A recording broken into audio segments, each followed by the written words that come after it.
Thank you. Thank you so much for watching. Thank you. Have you subscribed? Yes, you. Have you subscribed? You. Yeah, before you go, click. It's free. Click.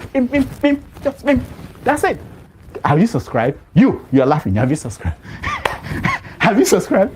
Thank you. Thank you. Thank you. Hey, madam, thank you so much. I can see you. I can see you. We have to get to 100,000 subscribers. This by the end of the year. How are we going to do that if you don't subscribe? Yes, you. Yes, you're about to click off. Why? Have you subscribed? It's free. If you don't, ask your son. Ask your daughter. How to? Just one click. Thank you. Thank you. I see you. Aha. Thank you very much. Thank you very much. I'll see you tomorrow.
bound in freedom,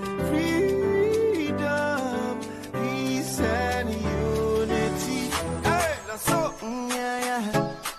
Oh, yeah.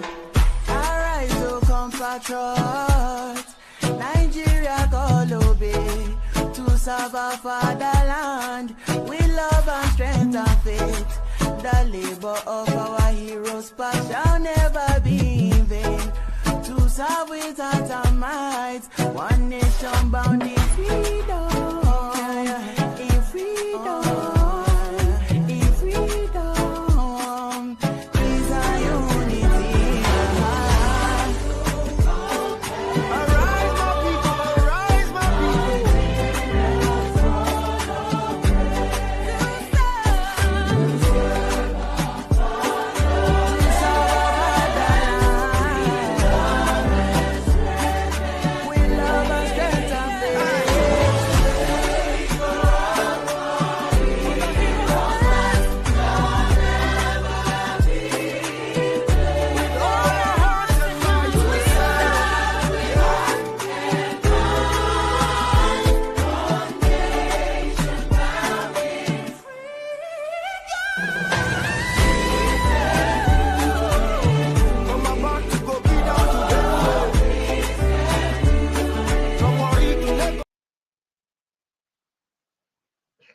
Yeah, good morning, good afternoon, good evening, depending on your geographical location.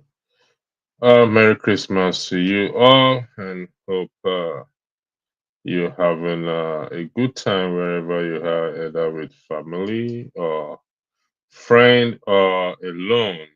Uh, it doesn't really matter which one it is, as long as you're having a good time wherever you are.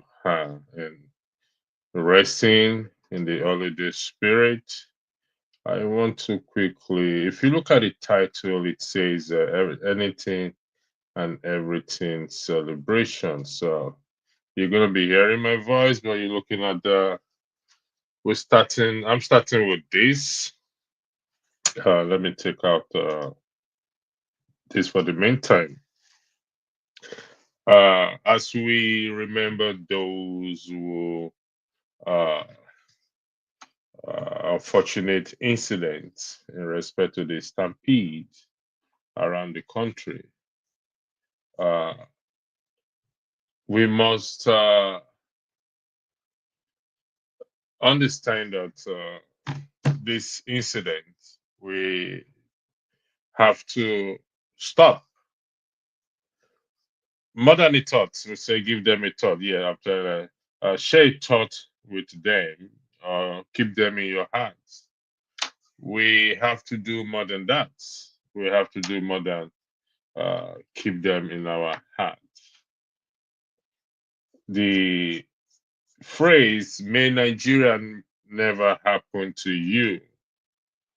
Actually, the truth is, if situation remains the way it is, uh, Nigeria will happen to us directly or indirectly. So, whatever it is, the citizens, that's just the truth. The truth Nigerians don't want to hear is Nigeria will happen to us one form or the other if we don't fix the country. But this is not about politics. This is not politics. This is life.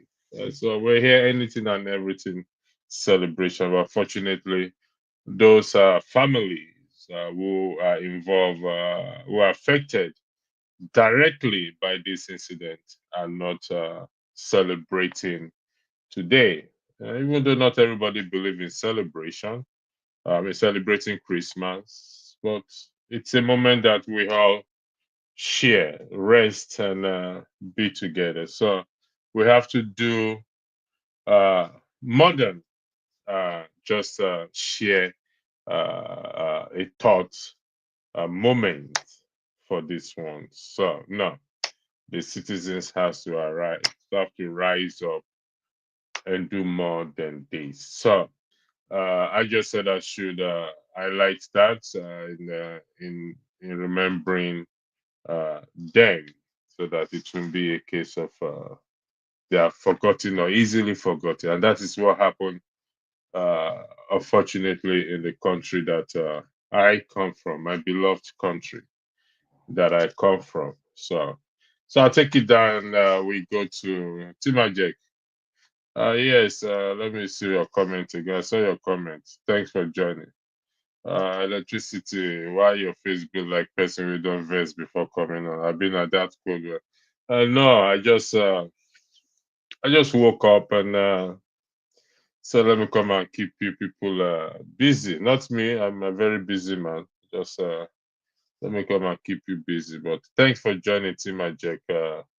Hope you are having a good time over there. You also said I agree. Japan and Nigeria go find always. Thank you for that.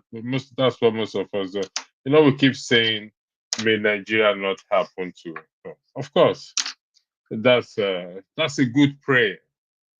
But when we leave situation as it is, that prayer can goes nowhere. Doesn't go above our roof because Nigeria will. It's not. I'm not cursing. I'm not. Nigeria will happen to us in one way or the other, directly or indirectly. Even those of us in diaspora, Nigeria is happening to us because the currency, as a result of the fluctuation in the naira, we're sending more home than, which is also affecting our finances here because we have our bills to pay, NEPA bills, even though we don't call it NEPA here, there's different names. It depends on which energy company you are using. And we have our also responsibility as well to rent and everything. So may Nigeria not happen to us? That prayer has a question mark. So maybe I think what I should do is put it this way and with a question mark. May Nigeria not happen to you with a question mark. What do we mean by may Nigeria not happen to you? May Nigeria not happen to you? What do we mean by that? Let's start with that question. Also trending in the news lately is this woman who was dancing at the funeral of her husband. I'm going to play the video, and but I'm going to put a question out there for the viewers to be able to weigh in into this question or the video, then to give their own opinion as to what it is. So we have to be a little bit religious tonight because it is claimed to be when Jesus Christ was born, his birthday. There is no evidence to support that he was born on December 25th, 19 so. However, it's not. We're not breaking any law. No law is broken for celebrating, except if a law we're breaking a law. Then yes, thank you for this. But Timaja, before I highlight your question, thanks for joining again.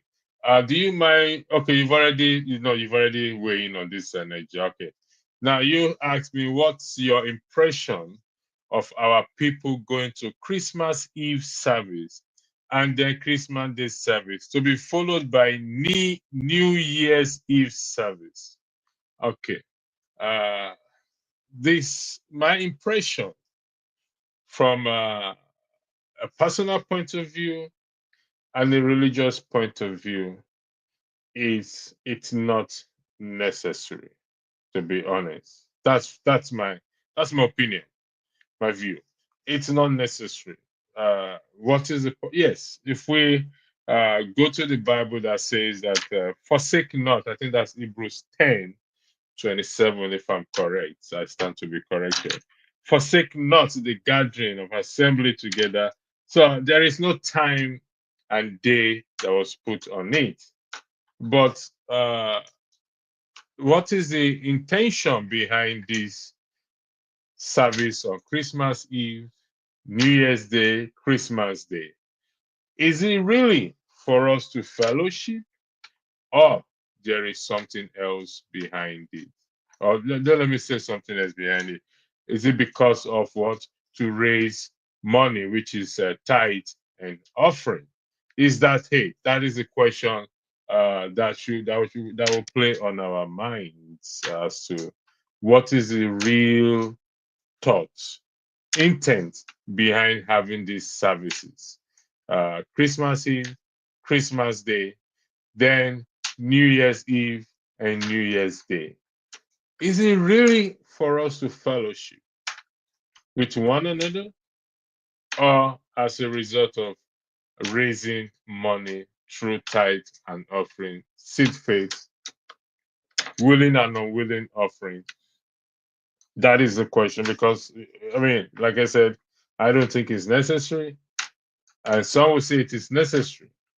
So if you think it's necessary, why do you think it's necessary? If you think it's not necessary, I think it's not necessary. But that's my own personal opinion on it, and I equally give a scripture to back it up. So, may Nigeria, I'm not sure if I answer your question, Tim Ajay, but thanks for posting this question. I really appreciate you being part of this wee hour. It's 2:23 my time here. I don't know where you are, but wherever you are, thanks for joining at this hour of the. May Nigeria not happen to you as we celebrate this festive period, and what does it really mean? It may Nigeria not happen to you, and if Nigeria will not happen to you, what do we do as to that? It's Christmas, it's celebration. There's some of you are with your love. If you want to drop a line, you want to wish anybody happy Christmas and happy New Year in advance, please feel I'm going to highlight it. If you want to come on the comment section to join, then you're welcome to join. And it's anything and everything celebration. Yeah, Timajay, thank you again. He said a Yoruba YouTuber critical of our people religiosity called us cowards for using insecurity excuse to avoid famine. But along the same line, go to church unfailingly. Case in point, or Nigeria. A Yoruba YouTuber critical of our people religiosity called us cowards for using insecurity excuse to avoid famine. But along the same line, go to church unfailingly. Case in point. Oh, I don't know what you're getting at here. I'm a little bit. Yes, he criticized people not going to farm because of insecurity, but unfailingly goes to church. I don't say like go to church unfailingly. So, well, basically say we can go to church, but don't want to farm. Timajek, it's okay. Let's make this an argument, a very nice, lovely argument. It depends of where your farm is. You will, if there is an issue of insecurity in that line, it may prevent them from it prevents them from going to farm. But the church or going to church is not in that hinder part.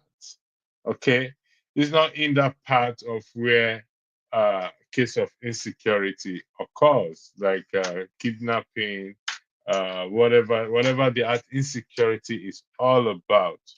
So in my opinion, I don't think it aligns.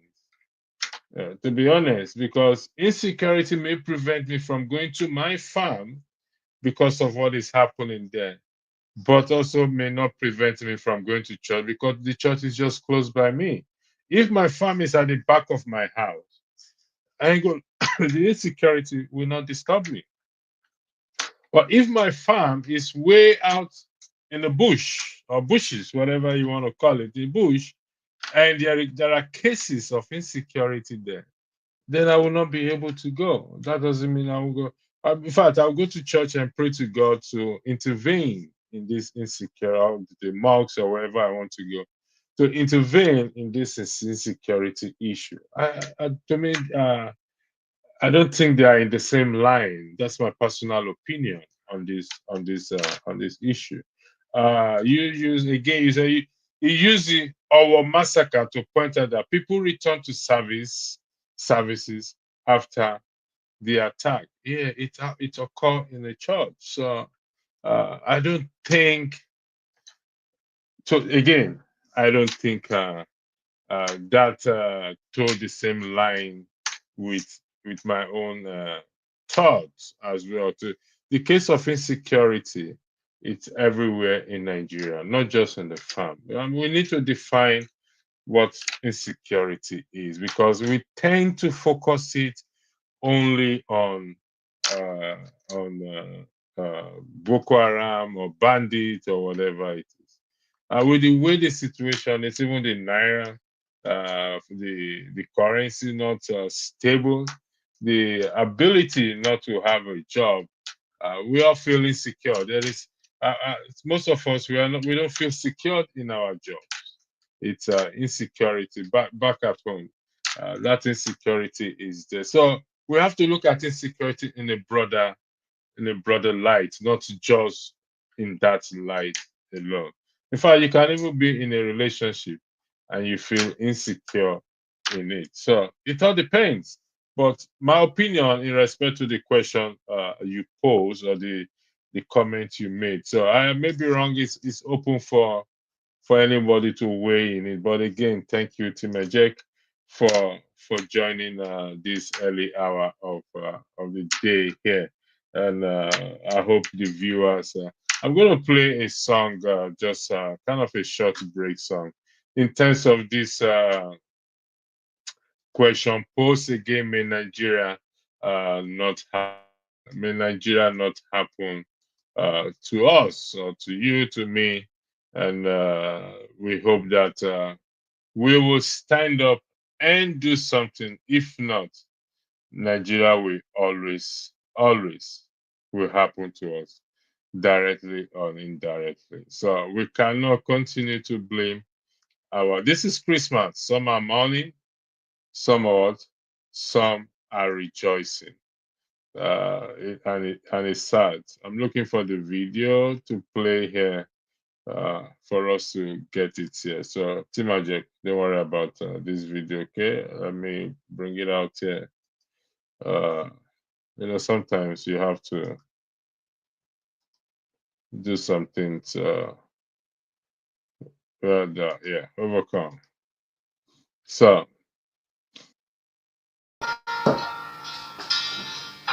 we shall overcome.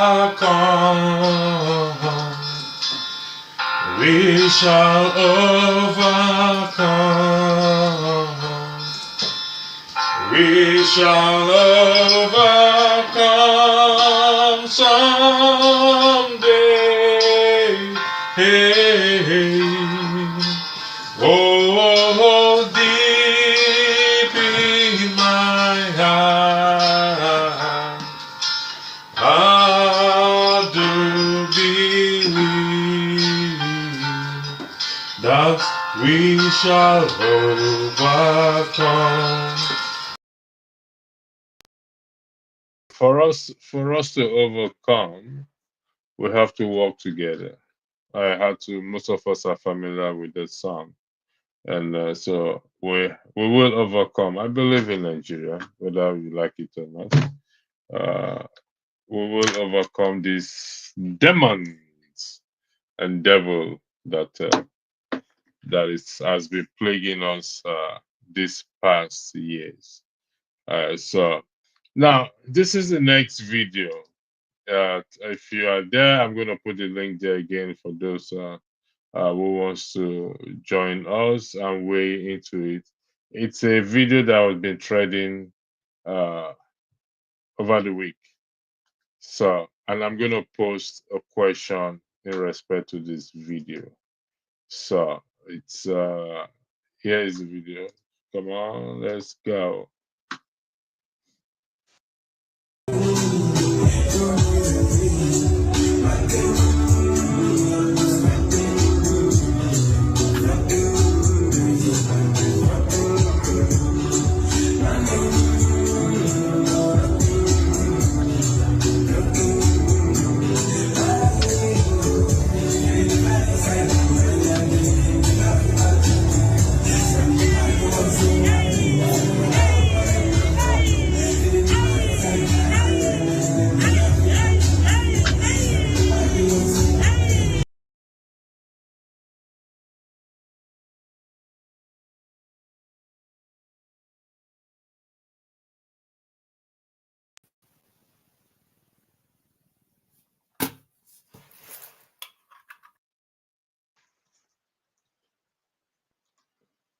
I don't, I don't know if you can hear me. Sorry about that short technical glitch. So,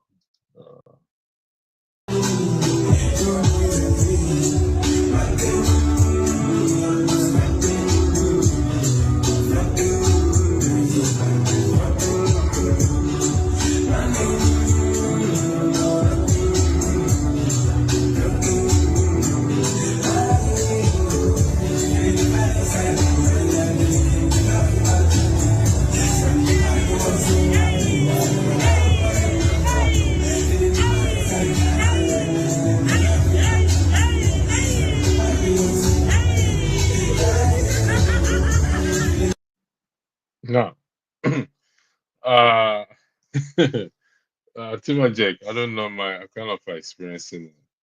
You said I'm gonna take this video. I'll bring it back up again. There used to be a contributor. I forgot his name. Who always emphasized on love. I used to mock him, but now I agree. We don't have love for one another as Africans. Thank you for that. Here you said the dance is a moral issue, and this aren't young folks. Okay, Timojek, I understand that they are not young folks. That is not the debate here. They're adults, they can do whatever they want to do. But this is at a funeral of her husband. And you can see the picture behind there.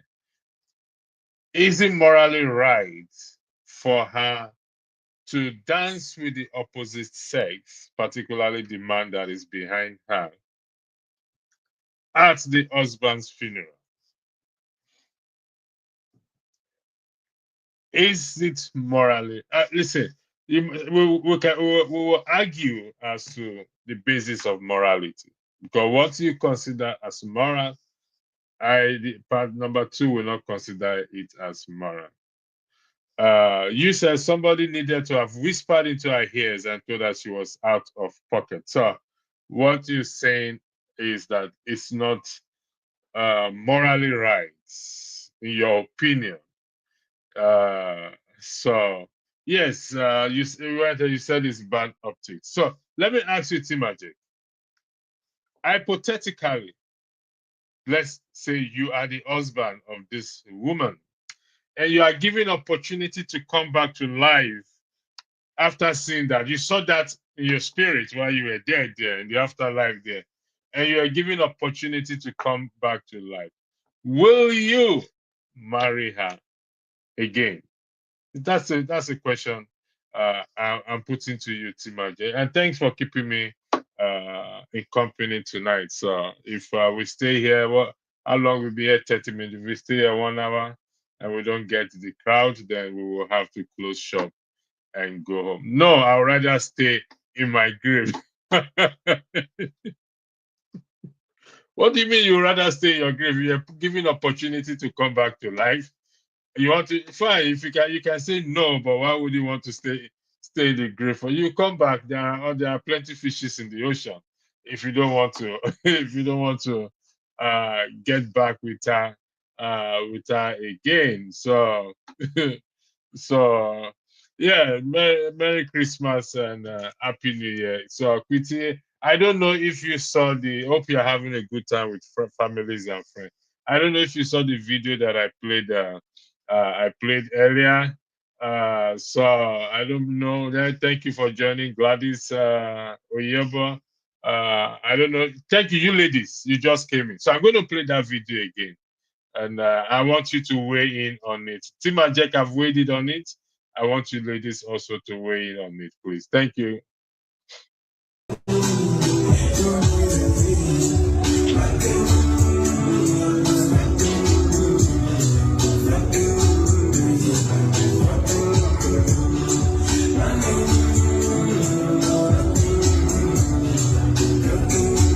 Remember, it's celebration. Anything and everything celebration, not necessarily Christmas.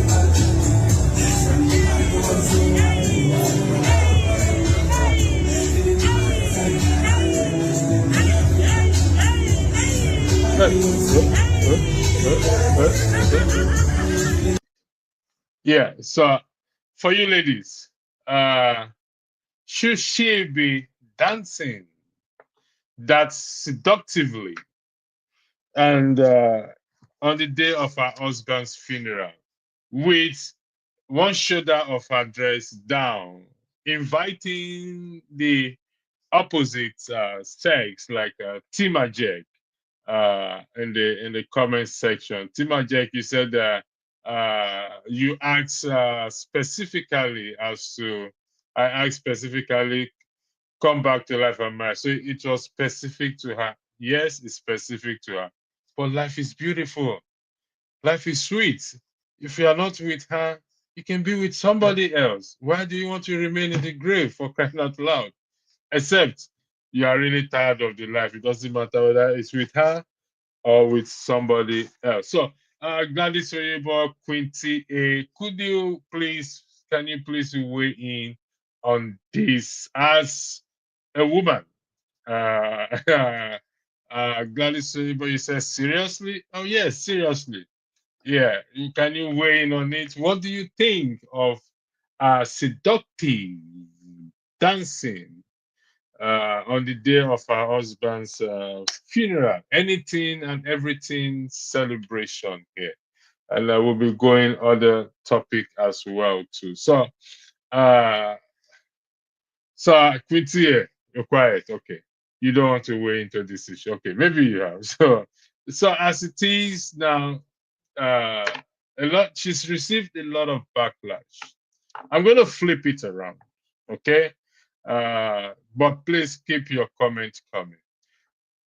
If the reverse is the case, it is the man that is buried at the husband's funeral, wife's funeral, and is dancing so seductively with the opposite sex. Will the backlash be the same?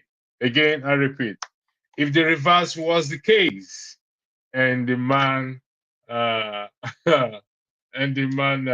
listen, I'll give a exception if you don't want to put your camera on tonight. It's okay. I'll make an exception. It's Christmas Day, so the case, we can't be that strict even on Christmas Day. But it would be nice if you have your camera on. With Madam Gladys, you always have your camera on. We will take a short break because I'm also preparing. I'm cooking, so I'll be back in less than. We'll take a short break with this music. With this music break, and I will be back. I won't be long here. I just need to turn on the cooker, please. Thank you.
thank you. I'm back again.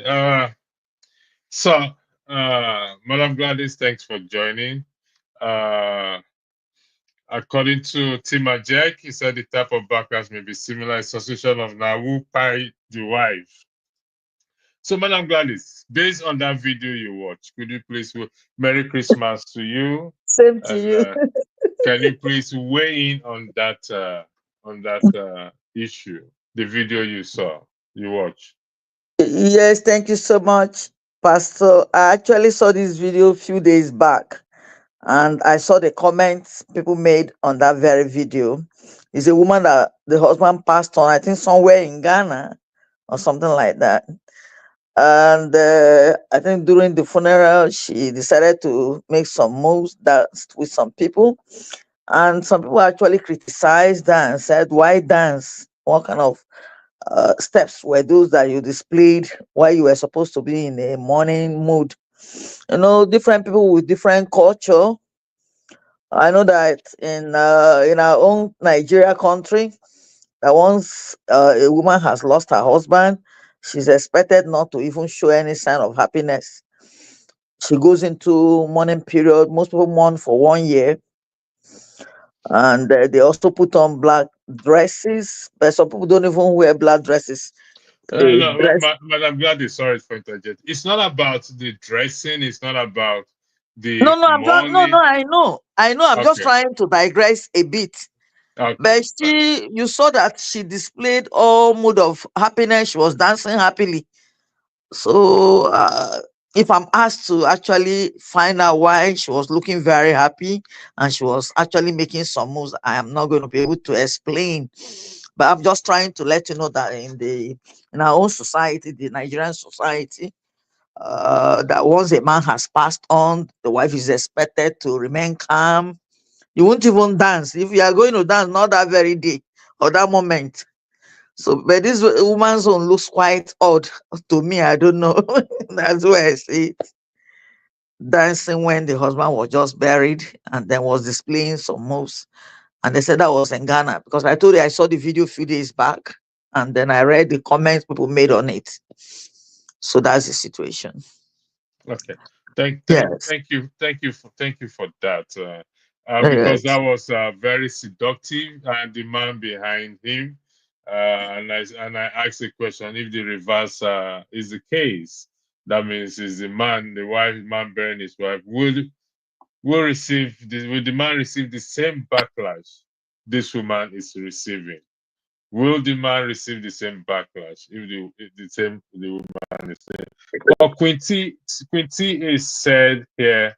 I don't see anything different between that and Obito in Benin City. Obito is burial. It's not just in Benin City, also in Delta State. That's what we call it those days. And in back those days, Obito is where anything and everything happen. Women, everybody says they are going to Obito. Some of them meet their boyfriends there. Some of them meet anybody and anything there. But this is in the open. Is it that we don't have respect for the dead again? Is it that, yes, she's no longer married to the man because once the man is dead, that she's free from the man to be with whoever she wants to be with. But should that be at the day of of the man's funeral? Uh, that is what we're looking at now. So, what is Christmas to you, Madam Gladys, please? It's a time of sober reflection, a time though people say they go out to celebrate, but right here where I am, I'm right inside the house. It's not even yet midnight. This is just to 10. And maybe in the next few hours, it will be 12 midnight to Christmas Day. And you know the way we celebrate it for our children. And then we share gifts to our loved ones and those who live around us.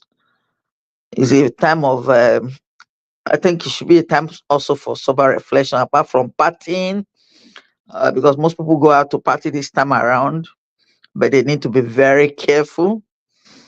Like where I am, the whole place is covered with snow. Even if you are driving, you need to drive carefully. So we are right inside. So Christmas period is a time of You spend it with your families. Like most people, they have traveled to meet up with their families wherever they may be. It's a time of families coming together to be to rejoice with each other and then to be happy. But wherever you cannot travel, you can just hang on and then share out your gifts to people around you. Must gifts be given on Christmas Day? Well, most people see it as a sort of trying to um, share their love and their blessings with others around them. So that's why most people give out gifts. They give out gifts, they give out cards, they give out wrapped gifts.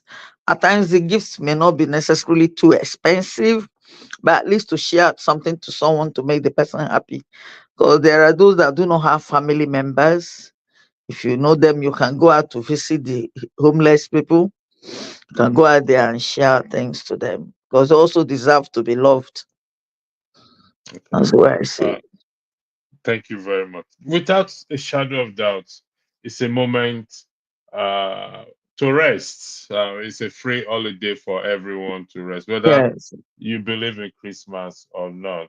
I mean, Mhm. however, there are those who are working out there, keeping our borders and keeping other people like the police, the army, the nurses, the doctors, the Yeah. fire brigades, the so our heart goes to them this Christmas period, and we wish them a Merry Christmas and to thank them for the good job they are doing even at this day, staying away from their families uh, and friends. And another story that trend and is still trending is in respect to this pastor guy in the UK, Pastor Toby Adeboyega. I don't know if you've heard of his case. So I don't think. Let me highlight this: Jehovah Witnesses does not celebrate Christmas. Quinty, whether they celebrate or they don't celebrate, it does not affect the price of rice. Don't worry about those people; they'll be all right. You see, one thing about me is, It's not only just the Jehovah Witness people. There are a lot of people that do not celebrate Christmas period. yeah, some people consider it as Yeah. idolatry, idol Yes. worshiping, and I don't know. Not only that too. Like I know that the Chinese people, I don't think they celebrate Christmas. I think the Chinese have their own celebration. The Yes, they Chinese have their New own Year, they have celebrations. Yes, the sun, the moon, the so yeah. on and so forth. Yes. Listen, we're going to make this argument till that kingdom come. We're not going to arrive at any conclusion. So, to me, if you celebrate it, good luck to you. If you choose not to celebrate it, good luck Mm. to you either. It does not affect nobody. We're not breaking no law either, in my opinion. I mean, not first, you're not breaking any national or international law for Yes. celebrating it. Mhm. Secondly, in my opinion, you're not breaking any spiritual law for celebrating it. So, if you think otherwise, that is not the case, you are welcome to weigh into it. There are a lot of things Jehovah Witnesses don't do. They don't give blood. They don't take blood. They don't this. So that is just to me. According to Tim Jet, Chinese didn't embrace Christianity. They have their own identity. Good luck to them too. I mean, if I wish we could have our own identity and have electricity in Nigeria. I don't really bloody care whether we celebrate it or not. They have electricity there. Okay, you're not familiar with the story of Pastor Toby Adeboyega, so it will be hard for you to weigh in on it in that regard. He was alleged to have, no, you should be able to weigh in on it. He was alleged to have used his member's name to collect loans and several things. He lived a flashy life. I'm currently under investigation and risks being deported from the UK to what? To Okay, you Nigeria. mean Pastor Toby? Yes, so now Okay. you remember the story now. Now I'm Yeah. going to put up something up here now. Let's see. uh, He's, sorry, I think the I'm story just is the story is so complicated because they actually accused him of so many other things. yeah. Someone says if we Yeah. have, I mean, Tim just if we have electricity in Nigeria, then we Mhm. claim electricians as our identity. Yeah. That's a good one. Yes, I'm trying to bring up something now that may it is going to cover our face a bit, but let me see if I can mm, get it up for us. Because I'm asking a question there. In Okay. that, let's see if I can bring it up for you to see if you can answer the question. For Okay. just give me 1 second. I think this is it here. So 1 second is gonna come. Pastor Toby Adeboyega, not fit to rule verdicts. We can, you can, I mean, I believe you are hearing me, Madam. Yes. Yeah, so, uh, not fit to rule verdicts. Why do I come up with it? Actually, I didn't come up with it. Actually, it's in the Bible. So, uh, any man who cannot safely guide men, guide as GUIDING, safely to heaven is not fit to rule verdict. We'll find out that in Hebrews chapter 10, 13, verse 7, and emphasis on verse 17. Not fit to rule. Who made that determination? As to say, this man is not fit to be a pastor any longer again. So he will be stripped of his pastoral title. And it's not about just him, even though it's on the focus. This is applicable to anyone who has that, who is in that position of overseer over the flock of Christ. So I'm going to take it down for you to now weigh in on it. So the floor is yours, Madam Gladys. Again, thanks for joining. Thank Those you in the so much. comment section, thank you for joining. The floor is yours. Thank you. Okay. You know, the man has been so much. There have been so many accusations against him in the past, and I do not want to talk about him because, like most times, I tell people that judgment is in the hands of God. But at times, there are some glaringly issues that cannot be overlooked. In his own case, you remember where he was accused of having done so many things and he denied it. And you know, the society we are in, the moment you are accused of something, the people will begin to sniff around you. They will look for a possible way to indict you and then to do all sorts of things against you. And the interview, I was told that he granted, there was something he said. I tried to listen to that interview, the statements he made by himself. Look at it in such a way that, you know, as a man of God, the moment we're in the public, so one is supposed to be careful because at times your best friends or even your family friends members can betray you. You remember what happened here in America, the case of the man that has a church in Dallas. I'm sure you remember the case where the man was accused of so many things and then he tried to deny it. But recently, a lot of pictures have come up where the man has been indicted on some certain issues. So the only thing I'll tell you is that, particularly for us to begin to judge maybe general overseers or pastors or their way of lifestyle, I just see that I said that should be in the hands of God because whatever sin anyone has committed, there's no how the person can avoid it. There's punishment for it, especially if you mislead your members to believe so much in you, and at the end of it all, they get disappointed by your manners or by your behavior. So the case of the Pastor Toby, is a very complicated case. That's the way I look at it. because the accusation against him. Thank you, Madam Gladys. You said Yes, something. You said judgment is in the hands of God. Sorry, there's S yes, missing there. yes. Uh, so again, you went further to say uh, one has to be careful about men of God in this regard. Now, I am thank Reverend KJ. Thank you for joining. Now, I'm afraid of my life now.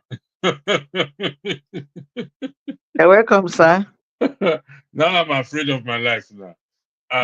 Listen, thank you, gentlemen, and we will have this talk. This is Christmas Day. We've been avoiding this talk, but revolution, Madam Gladys, Yeah. Archbishop KJ, we're going to have this talk. Have your Bible if you want to reference your Bible. If you want to reference the encyclopedia, please do reference to the encyclopedia. We have all night here. Actually, my boss woke me up and asked me to come here and keep the people busy. Greetings, electricity, and I will be highlighting everybody's comments. No comment will go unhighlighted. Greetings to all lovers of Dr. Damage. All a Merry Christmas. Yes, now we have a quorum. Thank you. Timajek has been the one keeping me busy now, but don't run away, Timajek. Merry Christmas to this wonderful family. So, back to the issue. So, if we are not to talk about preachers, Jesus said in Matthew chapter 5, let your light so shine among Before men. me.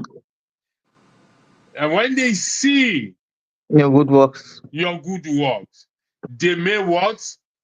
Glorify My God in heaven. Father. So, seeing will make people to talk.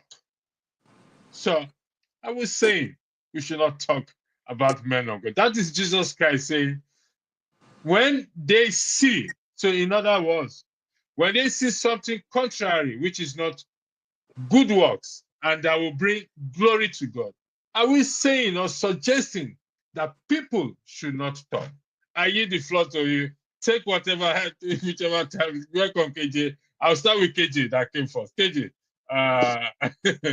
No, KJ. Okay. I will start with you. Where? Are you Thank the you so last? much for. No. KJ, you are going to be last. Sorry. Because let me start with Madam Gladys. Madam Gladys, go ahead.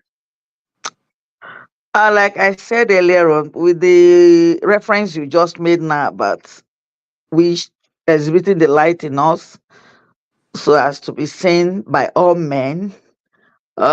I'm not actually encouraging any man of God or a woman of God to live a wayward lifestyle.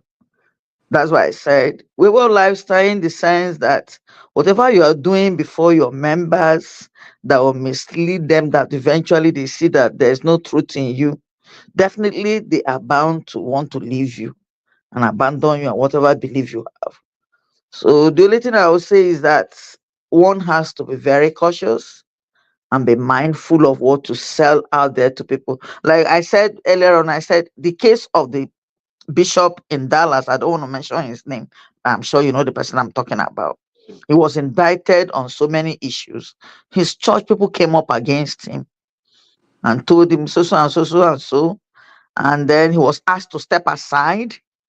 So if in the case of Toby, Pastor Toby, he has actually fallen short of his glory, it is only left for himself and the security people that have picked him, the British people that have asked him to leave. Like I said before, he's been indicted on a certain issue against a footballer. He has not resolved that. And then when he granted an interview, there was a statement he made. Like I said, the people they have actually followed him up. So in such a situation, I will not advise any man of God or woman of God to. You should be able to portray what you preach to your members. You cannot tell your members, do not steal, do not fornicate, do not do this. And you are exhibiting such character. Then what do you have to pass over to your members? That's why I said is a personal judgment.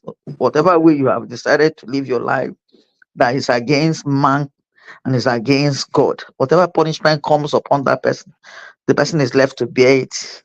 That's the way I Thank you see very it. Thank you. Yeah. Revolution. you heard the question, and people often say, "So don't criticize men of God. Don't talk about men of God. Touch not my anointed, and do my prophets no harm." But I brought up the issue of Matthew chapter 5, or 5 or 6, if I'm correct. Let your light so shine among men that when they see your good works, it's not talking about just pastors, it's talking about everybody, myself inclusive, an ordinary member, anyone who call on the name of God or Christ or follow disciples of Jesus Christ. But in this context, we are focusing on the pastors or the preachers, to whom much is given, they said much what much is expected. Should they not be criticized by the public? Yeah, Merry Christmas to everybody, and Happy New Year in advance, and all the best. For me, my argument about these so-called men of God or women of God, like I used to call it, they are so-called because I don't know who made them man or woman of God. There are a lot of people who don't go to churches that are even more responsible, more people you can trust, but they don't have nothing to do with God. I live in a mixed marriage where when you talk of God, sometimes they laugh at you. But these people are very good people. When I mean good people, I know good and bad. They will never cheat. They will never deceive you. If you are going bad, they will tell you. If you are going good, they will tell you. And they don't love God. They don't know. They tell you there's no God. I'm just giving an example. You understand? But when we come from this Africa, black man's life, even in America, everywhere you see black people, they are the one carrying this God in their head. If they pregnant a teenager, it's in the church. I'm talking of what is happening today. But if the teenager tells the mother or father, I want to go to amusement park or I want to go to my school friend gathering, they will say no. But when they say the church is having one program, you can go. And that's where they pregnant them. You understand? Or they do something bad to them. So when you come to your question now, Mr. Electricity, should they be criticized?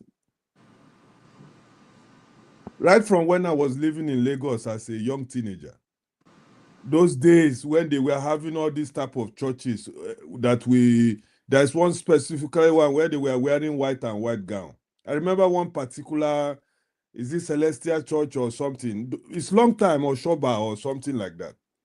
When the man died, when the man died, that time we were very young teenagers. We had a lot of things. They used to bury this, they used to do this, and these were people who had a very popular church, or everybody was going there. If you want miracle, anything, go to that church at that time. Then they transformed. In fact, we were going to one. My mother is a very good Christian. They go to all this church up, running up and down. You know, they say, nah here, nah here. They were just carrying us up and down that time. Suddenly, they transformed from wearing this white and red to wearing tie and suit. You understand? Most of them, that's how they transformed to this evangelical we are seeing today. And since then, we have been hearing a lot of things. Some of them, when you criticize, they say we are not all the same. No problem. We keep quiet. So for me, when you talk about should they be criticized, of course, they are human beings. Some of them, they just joined that church because they couldn't find a job. They know that it's easy way to make money. Look at this guy you are talking about in London. In fact, I took the opportunity to listen to him. I heard what he was saying. You understand? They have transformed so many lives. They have done this. That is why people are against them. You know, all they find excuses. So sometimes you don't even know what is what, which is true. Why are they criticizing them? Why do they have problems? You don't know the truth. And sometimes it's someone like me, sometimes it's hard for me to make a statement because sometimes you get a half truth somewhere. And when you make a statement, they will say you are a liar. Why do you say this? But, you know, so for me, they should be criticized because they are causing more trouble in Nigeria than whatever they say they are doing. Let me just stop there for now, man. Thank you. Archbishop KJ, I'm going to throw the question straight to you. You are familiar with the scripture, sir. Let your light so shine among men that when they see thy good works, they may glorify your Father in heaven. In other words, the reverse is they will also see your bad works and it will not bring glory to God. And this does it constitute to criticism that people dish out to them. The floor is yours. Thank you. Okay, thank you so much, Electricity, for letting me into your program. But I'm glad to see you again. It's always a pleasure to see you. Please do come often. And my brother, Revolution, we're here again. Compliment of the season. I do not celebrate Christmas because it's not a Christian practice. So, I'm trying to get a lot of people to go and do that research. So I don't celebrate Christmas. It's not, in fact, Christ lived 33 years on earth. He didn't celebrate his birthday. So why should I now be the one to institute it? But that's even on the periphery. On the real sense, it's not a Christian religion. It's not a Christian practice. So I don't take part in that. Yeah. Please, KJ, can you expatiate on that? Because I'm hearing that for the first time, really. Okay. It's a long research. I got to know this, very young in life because my mom goes to 7 Days Advent. So I used to read a lot of their books, even though I was a Catholic. My dad was a Catholic. So it was then that I first discovered, their arguments, which I eventually researched later to find out that there's some there's a lot of truth in it. Now, their argument was that if you read the Bible, it says that why the shepherds were watching their sheep at night, the stars appeared. Now, if you go to the Middle East right now, where Israel is supposed to have been located, you can't stay at night. You can't stay outside at night this time. It is too cold. So nobody will be outside the night right now. So the time that it was supposed to be looking at when that kind of event will have happened will be between March and April. That's when it's hot and the shepherds stay outside through the night. However, that's an argument for another day. And I'm just touching the ferry for you. If you want us to go deeper, we'll even go deep and tell you whose birthday it is tomorrow. But let's leave it at that because it's a different discussion. Coming back to what Electricity asked, it's a very good question. And that question was also answered by Jesus himself. It's just that you have forgotten to also remember that he asked some people who came to meet him. He said, very soon, you people do not listen to me because you are all liars and your father is what? The devil. Okay? So everybody who is lying, even though those people he was speaking to were the Pharisees and the Sadducees, they were men, religious men of high authority and high standing in the society at that time. It wasn't unbelievers he was speaking to. So the issue of men of God or men who stand in high positions doing contrary to what God has directed didn't start today. But sometimes we put it out, we'll make it look as if it started yesterday. No, it didn't start yesterday. Remember, those people who seek to kill Jesus were not the unbelievers. It was believers like you and I. They were the ones who were telling people that this man is lying. This man must be speaking of the devil.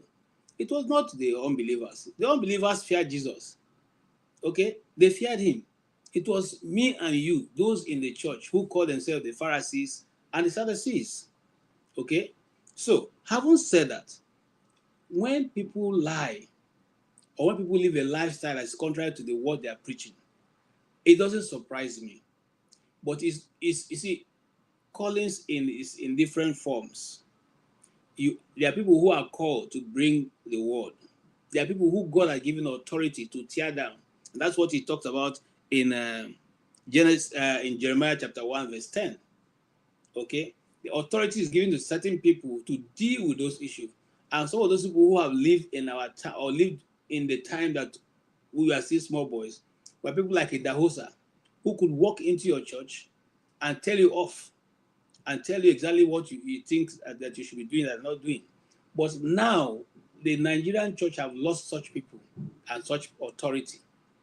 So we have moved from where we used to be to a distance away, and we are more concerned by accessorizing ourselves with the things of this world. Is it bad for a pastor to be rich? No. But you need to. Paul was a tent maker. He was not living off the people. When he eventually got to where he was going, the Bible records that he was constantly making his tent and selling. And by the proceeds that come from that, he was living his life. So if you are a pastor, as many do in the United States and some part of Nigeria now, some pastors work. They have their regular work from Monday. If you go there, you won't find them. You won't find them because they've gone to work. They will do their work and they will come and do their service on Sundays or Saturday or Friday evenings and all that. Such churches do not put a lot of pressures on their people to do certain things that people are asking them to do, because sometimes these things are done just to make sure that the pastors live in comfort. The pastor in question, I've listened to some of his sermon, and I listened to him talking to somebody somewhere, which was one of the first videos that was trending. The man was saying, "What Jesus?" Somebody was said Jesus. Say, "What Jesus? What Jesus?" His response to that question was not like a pastor. In fact, after that, I just decided to zone off from him totally, because a pastor of such standing cannot ask somebody who is saying Jesus, say, "What Jesus?" I remember the people who say such things are people who don't have any inclination of what Christianity is all about, the lifestyle of Christ. So, having said that, what the problem is that everybody have come to take the position of being those who tear down and uproot. The Bible says when you tear down and you uproot, you need to plant. If you go to that Jeremiah chapter 1 verse 10, he said, and I'd like to read it out. He says, "See, today I've appointed you over the nations and kingdoms to uproot and to tear down, to destroy and to overthrow, to build and to plant." So you cannot just tear down and tear and tear and tear and not replacing.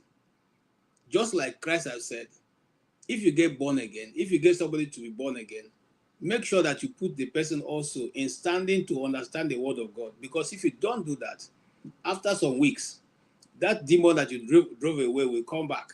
And if he sees that that place is vacant, it will go and bring 7 more wicked ones, more wicked than himself. They will come and the person becomes worse than the person was before. So what am I saying in essence? I'm saying that it is good to criticize, but when you criticize, also show the way forward. Tell us what is the right thing and the things that people are doing wrong. Okay. Many times people criticize without saying what is going on. Ask for this particular person were in question. I don't even think that is a pastor. Listen, again, you see, it's easy for you to sorry, and this is my last point. No, KJ, hold on 1 second. No, You said I'm coming. Let you me say don't this. So think. no, Okay, go hold on. ahead. I Go don't ahead. forget. It is Where's easy my for you to notebook here? masquerade as a pastor because it's a title that you don't go to school to get it. I can decide today that I'm a bishop, archbishop. Can you question me who gave me archbishop? Definitely, I call you Archbishop now. You're You can't Archbishop question. No, KJ. I'm not an archbishop. Okay, you can't question me who gave me the archbishop title. Okay, so now based on that, I can use it to do other heinous things that are not in line with the calling or the name that I've taken. And so when they go eventually and fall at the wrong part of the law, they will say, "Oh, that pastor." But we all know that the man is not a pastor. He just took the Excuse title. me. I give another example. When I was in secondary school, one of the worst guys in the school then was called, his name was Pastor. Okay? But he was the one doing all the things, unthinkable things in the school at that time. And then you see that he is pastor. If he say that guy, that pastor. So this is what we have grown up to know, that people take that title to hide under. Some of them do money laundering, some of them do some things that we don't even want to mention and associate with God. But when you see such things, know that it is not man you have been called to follow. You have been called to follow Christ. And Christ is our perfect example. Thank you. Now you can go ahead. All right. Before I go ahead, I'm going to give either Revolution or Madam Gladys to either respond back to you or they have a question. Okay, hold on 1 second. Let me put KJ on the spot. Going forward in this broadcast, I am assuming, no, I don't want to use the word assumption. I am making KJ our guest speaker. And questions will be thrown. Questions Don't will be make me thrown. guess. Somebody's already challenging me. that the Dagosa was the one who started the madness. No, those who wanted to start the madness. Let me play a video in the matter of Idahosa. Dagosa. I Okay. actually want him to understand that there is good and bad everywhere, but we cannot just see only good, only bad, and not see good. Let me just play a video for you. Where is this? Okay, let me just do it this way. Let me just do it this way. Meanwhile, the guy who was talking about Idahosa, if you think Idahosa was not a man of God, you come to United States with 40 guests without Okay, listen visa. to Idahosa. Let's listen. Enough. Let's listen to it. We complained enough. We cried enough. We fought ourselves enough. We've hated ourselves enough. It's time to do what the Bible says. In the book of Nehemiah, chapter 2, the prophet Nehemiah cried to the people of his days. He said in verse 18, Nehemiah chapter 2, verse 18, "Then I told them of the hand of God which was upon me, as also the king's word that he has spoken unto me. And they said, Let us rise up and build. So they strengthened their hands for his good work. It has come to a time that I have told God I will no more be one of the complainers, but a part of the solution. And I'm calling on every Nigerian here today, and wherever the sound of my voice may be heard, it's time for us to do what Prophet Nehemiah is saying here. Come together as a people. Come, let's build a new virile nation. I never forget one stanza in our former national anthem, where the composer said, a nation where no man is oppressed. If we all want to look at the ugly side of Nigeria, we find nothing good at it. I do not know any other country in Africa that is as big as ours, that is as populated, and so much blessed with natural resources, blessed with natural gifts of God. We have oil of different kinds. So many oil-producing nations have one kind. Nigeria has 3 kinds of oil, one for the Father, for the Son, and the Holy Ghost.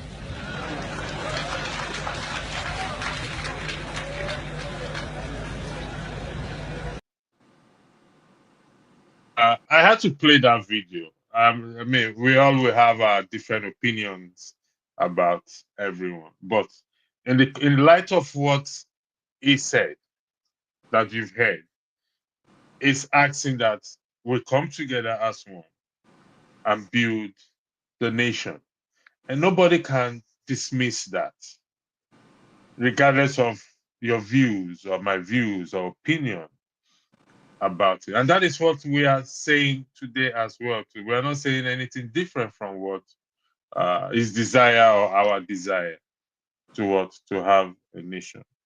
Let me go back again before I started this podcast with the story of the stampede, those people that died, unfortunately, and that we spared them a thought. But we need to do beyond sparing them a thought. That was my argument. And I also highlighted this. It's not a cause. It's not, I'm not wishing any, you can challenge me if you want to. May Nigeria not happen to you. We're all familiar with this statement, this phrase. Uncle KJ, is that mosquito there now? No, this is serious it's, matter. those fruit flies, I hate them. Okay. May Nigeria not happen to you. And I said, Nigeria will happen to us, directly or indirectly, if we leave the country the way it is. You can say and pray, you can say it's a cause. No, it's not a cause. Nigeria, I repeat, Nigeria will happen to us, directly or indirectly, if we leave the country the way it is. So, back to you, Madam Gladys and Revolution. KJ, I believe he has accepted to be our guest. The questions will be thrown at him. I have 300 questions for you, Archbishop KJ, in light of what you have said. So, Madam Gladys, I'll start with you first. In the matter that KJ is arguments.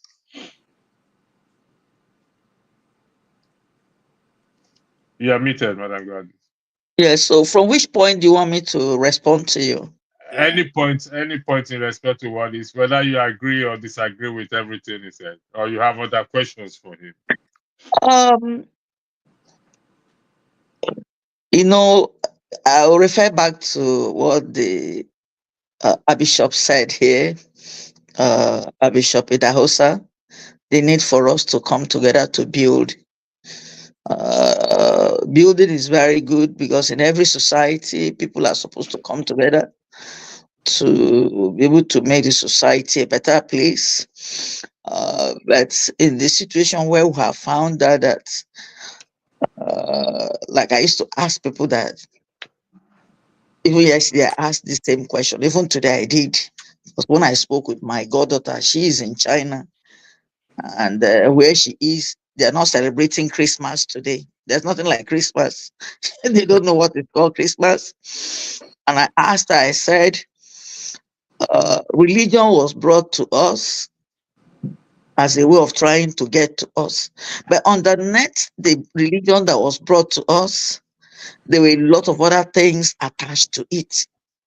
If we look at it critically from the beginning, those who said they came to evangelize us, they had other ulterior motives in mind for coming to evangelize Africa. If you look at it, even here in the Western world, most people don't go to church.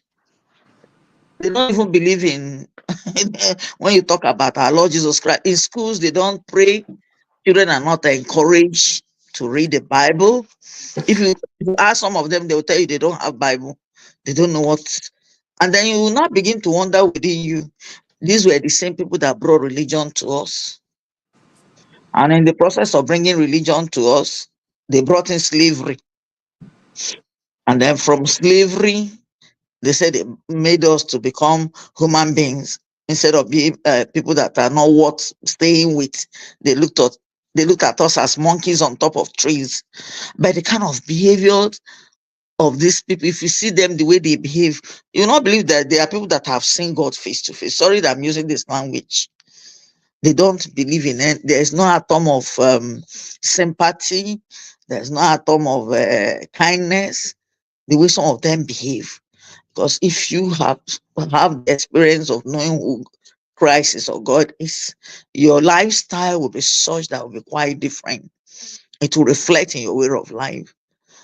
But a situation where children are carrying guns, shooting, killing. Some of them, their parents even buy the guns and give them. And then they turn around to go use it to go and kill. So I look at it that religion has been what religion is supposed to have been to us from the beginning. It has become something else that we Okay. need to. Let Yes. me ask. You see, Yeah. sometimes I think we do this a lot. We do it to the pastors. We do it to our leaders as well too. In politics, we tend Yes. not to take responsibility. We, either the followers or the citizens, we don't want to take responsibility. We Okay. leave all the responsibility and blame to them, as if we don't have a blame on these people. Now, before I come to you, Revolution, Hebrews chapter 13, verse 17 and 17, it says, "Obey them that have rule over you, for they watch what over your soul." Now, Mm-hmm. the reference to soul there means eternity. Do you not have responsibility for your own eternity and leaving the entire responsibility for example, if KJ is your pastor, you are leaving the entire responsibility for him to watch over your soul. Don't I have a responsibility towards my own self? Revolution, how can you take that question, please? If you don't understand, I am going to repeat myself. Please come again, man. Okay. Assuming KJ is your pastor right now, his job is to watch over your soul. The reference to soul there means eternity. Okay, you're going to a place. That's already. Now, do you not have responsibility on your own also to checkmate or do checks and balances on what he says or tells you, or you just leave everything to him? And anyway, if you can look at my hair, as a Nigerian, I will not be accepted in many places. You understand me? Even the family I come from, they look at me with, who is this guy? Some will even tell me, can you go to the barber before you talk to me again? You understand what I'm saying now? So let us start from that point. And if you see me as a person, I'm a very rebellious human being because I ask questions and I really watch what people do. You understand? So if you say, I don't go to church, I'm a good man. Let me put it that way. I don't need to praise my ego, but I decided to be a good person. I make that choice myself. Because as a Nigerian, growing up in Berlin many years ago, I found out that when I started moving with Nigerians of my own group at that very young age, I'm talking about when I was around my early 20s, I got into trouble one time. You understand? That trouble, I did not anticipate that trouble. I did not even plan. In fact, as I woke up now, I met you people talking. I just met some friends. They say, boy, let's go here. Brother, I follow them. Now, I spent almost 5 months in prison for just make we go here. That time I was foolish. I don't ask questions. So this question from that age till now, bro, anybody who is talking to me, I will ask you question. If you fumble, I go tell you. That is why I don't have friends today. They will tell me, oh boy, not be everything that they talk. So if example now, I'm a church goer and I go to church and somebody stands there and says it's a man of God.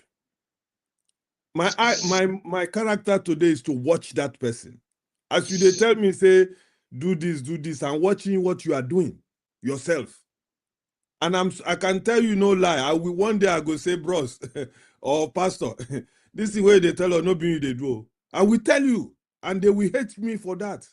Who is this? Why you tell me that you are a Satan? Some people will tell you, how can you be talking to a man of God like that? They will challenge you. Some people will, if you are not careful, they will tell you not to come there again because of what the question you ask now. You understand me? Why you go talk to a man of God like that? But I see the man of God. For example, we are free thinkers. I go to bar to drink. One day I met one man while they sit for altar. You know, those way they sit near pastor. I just enter like that, see the guy. These are people I hold very high, thinking they are next to God. And seeing him, he was around 3 girls. So me too, I just see caution. I say, I look well. What now? This guy, I not be this guy. I know say na him. So the next time I went to that church, I can't wonder. I started thinking in my mind, all these people, why they think say they be godly people? Me say, why I think I be bad guy? How I go come meet them for corner again? I don't even get baby where they my side, but he get 3. So these are the things that makes me, that's your question, that for me, I'm vocal. And that's when you are vocal to these people called man of God and whatever, you are not liked. In fact, you might not even have friends as a Nigerian because not be everything you for talk. Especially there are some people that they feel they are very high up there, morally and whatever level. So for me, I ask questions. I take responsibility for myself. It's not all what you tell me as a man of God that I will accept. You know what I mean? I might listen to you because I'm in the church and you don't have to ask questions. But I know good or bad. And like I said, I decided by myself to do good. I think I've been able to answer the question to my own Thank you very ability. much. Yes, thank you very much. Ask questions, seek for clarification, and there's a section in the Bible that says that work out your own salvation in fear and tremble. While the scripture says, obey them that have rule over you, for they watch over your soul, doesn't mean that if they are doing or telling you what is wrong, you should continue to obey it. And this is an example from somewhere in the book of First King about the old and the young prophet. When the old prophet misled the young prophet by saying, God spoke to me too. After God has already given the young prophet an instruction, the old prophet came claiming that God spoke to him and therefore he should return back to the house. And what the end of the story is, a lion killed. The lion did not eat the prophet. He only killed the prophet. He did not even eat the donkey that the prophet was riding on, which is very strange of a lion to kill something or an animal or a human being and not to what, to eat it or call his fellow lion or lionesses to come and join. Thanks for joining. Welcome Tony K and Passat. Our super guest today is KJ. I stand to be corrected. He holds a PhD in theology. He's an archbishop, a reverend, and it's next to the Pope. So we will be putting a lot of questions to him. But thank you for joining. I'm going to flip around again because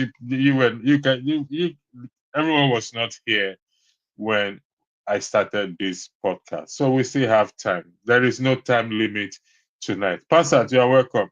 You have the floor a lot this tonight. But can I say something to what you just said about the young prophets? No, we'll come back to that. Honestly, if you leave it at that, it's not complete. No, we'll come back to that. I know it's not complete, but I will come back to that. It's an instruction. Okay, it's an instruction given to the young prophet, which he obeyed. But the old prophet came, giving a different instruction, claiming that God, an angel of the Lord, spoke to him again. Okay, I will give you 2 minutes to make that argument. It's not an argument. The fact that God spoke to him. If God wanted to use the old prophet, he would have used him. But God saw the old prophet and left the old prophet and spoke to him and gave him express direction. When you get there, deliver your message. Don't eat. Don't do anything. Leave the town. So that is what happens to us, especially nowadays, people. You have a superior instruction, but you decide to hear because you think the person who is speaking to you has a more authority. But in God, there's no child. Out of the mouth of sucklings and babies, he will bring his word. So the prophet doubted his own prophecy and suffered the consequence of it. You see, the funny thing about it is that it was the old prophet who came to carry his body to go and bury. That is a lesson to all of us. When you have express direction from the God that you have been hearing before, and KJ comes and says, you should do it this way because I've been here working with God since Nandazike was a small boy. Don't listen to what I'm telling you. Listen to the conviction you had before you started and follow it. You will never miss it. Thank you. Thank you for buttressing that. I started with a stampede that took place and with the phrase, let's share a thought for them. And I said again, they need more than let's spare a thought. We should go beyond past let's share a thought or spare a thought for them. And I made my argument with this statement: may Nigeria not happen to you.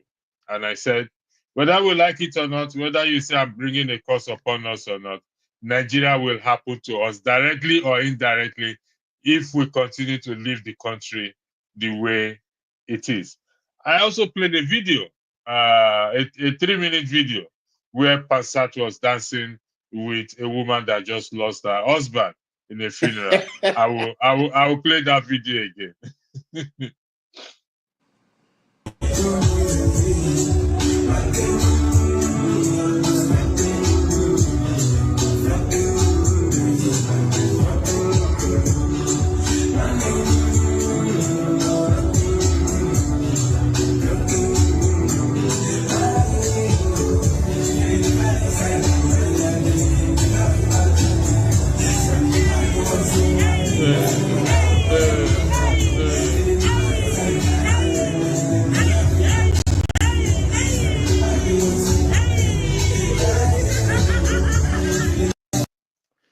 Now, play that video. You know that man putting on that thing is a old guy man.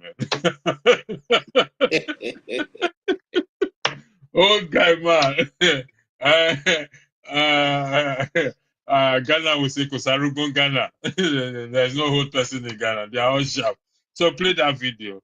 And people to weigh in on it as to if that was morally right for her to make such a dance in her husband's funeral. And if the husband had the opportunity to, if you are the husband, you are given opportunity to come back to life again, will you want to marry her? If the reverse the case, will the man receive a backlash? Then we came on to Pastor Toby, which we are on now. So, Tony, I'll give you the floor, then I'll go to Pansat. You are muted, Mr. Tony. Sorry. Merry Christmas, everybody. And those who are listening. Well, you put 3 or 4 things together, so I don't know. Maybe let me take them one by one. With respect to those Nigerians who unfortunately lost their lives in the stampede, it's my condolences. I commiserate with the families. But this is something that has been happening over and over and over again. We have seen the government put together an employment somewhere in the stadium, and they got people together who had gone to school and they're looking for a job, and the government brought them together in the stadium and couldn't provide security for them. A lot of people died in the stampede. And that went past. Nothing was done. Nobody was fired. So, and I listened to the president, when he commented about that and so on and so forth. And since then, that was years ago, we have had the same thing happening either by government or by individuals or organizations, and some people have put it on crowd control, failure of crowd control. I think that, yes, these things happen elsewhere, even in developed countries.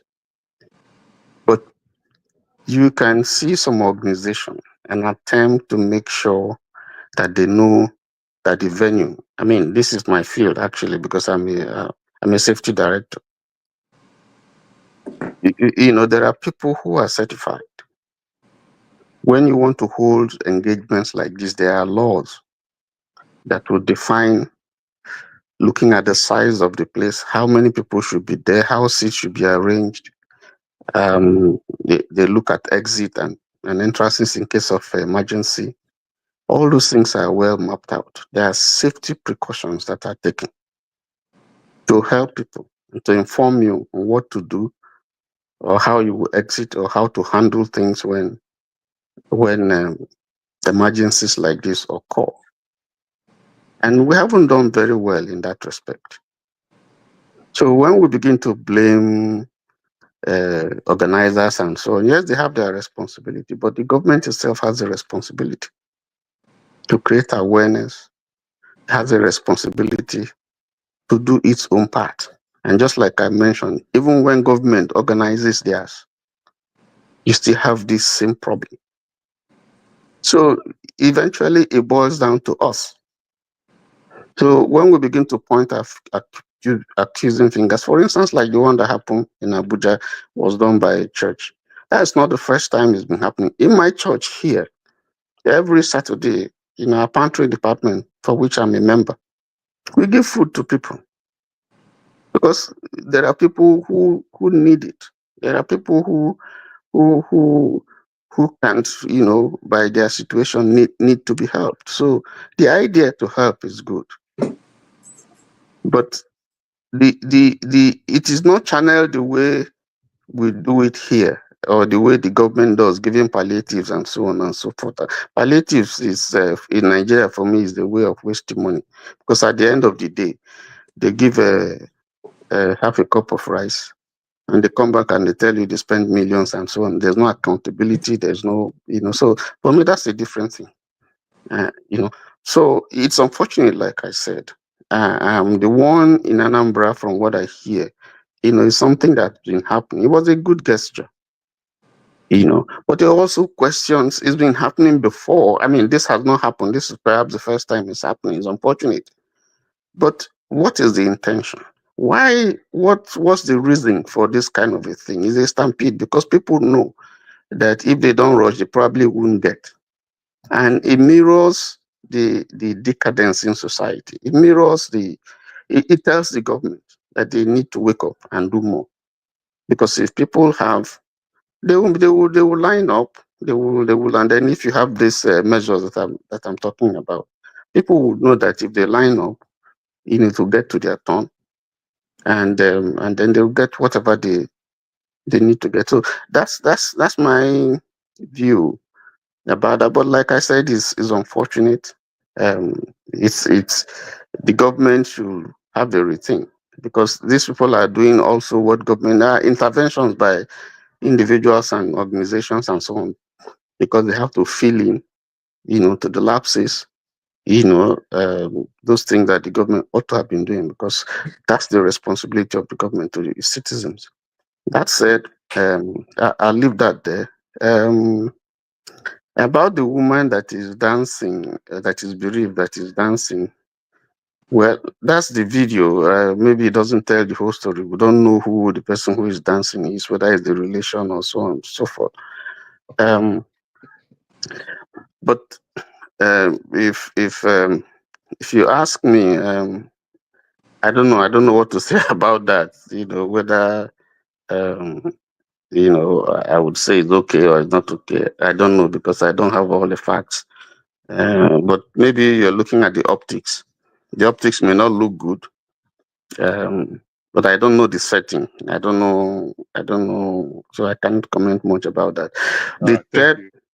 Okay, the third was no, we are on the third one, which is about religion, and so let me give Pastor time to weigh in on the first two. Then we are on the third one. Then we all will go together. Pastor, the floor is yours. Thank you very much. Everybody loves electricity there. KJ, Miss Gladys Onyabo. Revolution, long time no see. Tony, and everybody in that comment section. Let me say that we're wrapping up another year here. Hope you find rest and recharge over the holidays here. You guys have been an incredible colleagues in the panel. Those who are hosting, it's not an easy thing to do. You have to deal with some of us who try to push you to do the right thing, but we have gratitude. I want you all to know, in the spirit of this holiday, we don't get enough time to say it. We do appreciate you and what you're doing. Now, on the second issue, of the first issue, which I would assume is the lady supposed to be in grief. No, the first one is the stampede. Oh yeah, the stampede. First of all, let me do again a moment of silence for our fellow citizens and the kids. A lot of it would determine on investigations. There should be investigation in a society that's organized. There needs to be investigation so we could know exactly what the facts are, who's responsible. Because just by observation, the way it's done here, if you're gonna do an event, the fire department is involved. They give you clearance and they're gonna give the maximum number of people who are gonna be there. And then, of course, the infrastructure is still around. The kids make a call, a 911 or whatever. Some of those would have been rescued if people could get there as fast as possible. That's why we want all these things done. A lot of these organized societies, they've been operating for a very long time. It's been like that for some of them for 100 years. For fire companies, paramedics, police themselves are trained. the citizens are trained to give mouth-to-mouth resuscitation and things like that. Not people don't die like chicken just because there's a stampede. They just begin to die everywhere. Some can be resuscitated,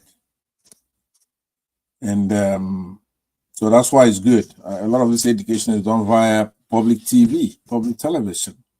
Force these television stations to give public education, public announcements, what to do in case of an emergency. A venue is supposed to have aids and all kinds of things, security. So there should be a nice investigation, gather the facts, see where we can prevent something like that from happening in the future, and then punish those who are culpable by negligence and otherwise. But our hearts do go out to them, especially during this period, during this holiday season. What a heartbreak. But I want all of them to know that they're in our prayers and that the Lord will see them through. Amen. There's a nexus now to the lady that's dancing with me there.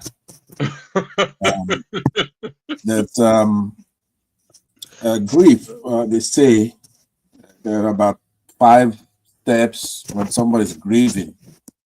And it's not in that order. You have denial, you have anger, then you have bargaining, depression, and then acceptance.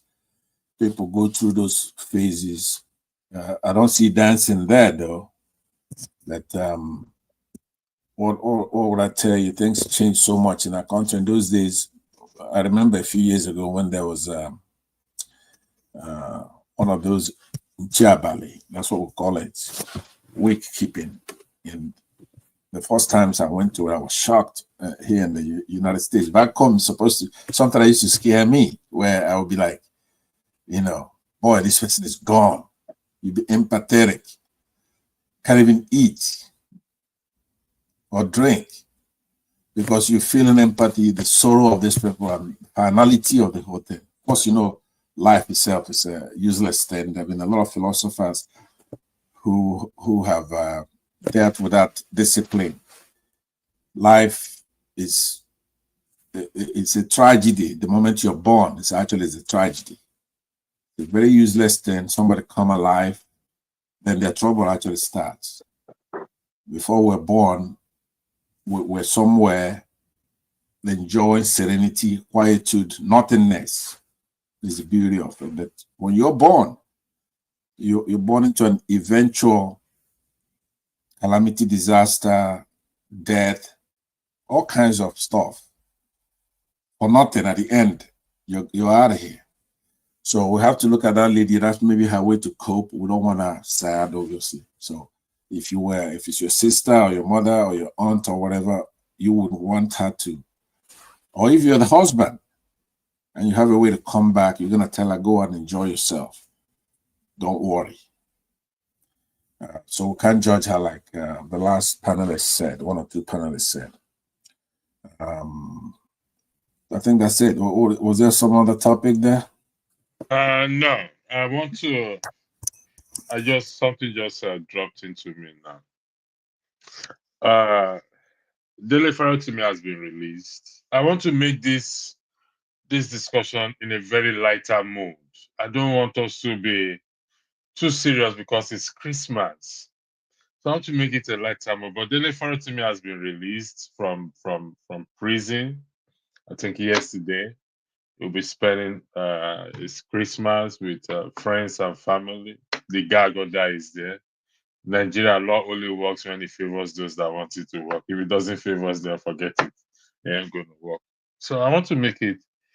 KJ, most of us are familiar with the Bible here. The Bible says honorable. I say honorable. Marriage is honorable in all, and the bed undefiled. Am I correct in that quotation? Yes. I'm going somewhere you don't want to go. I'm taking you somewhere you don't want to go. No, go there. I'm there. You are there. Hey, yeah. Somebody shout hallelujah.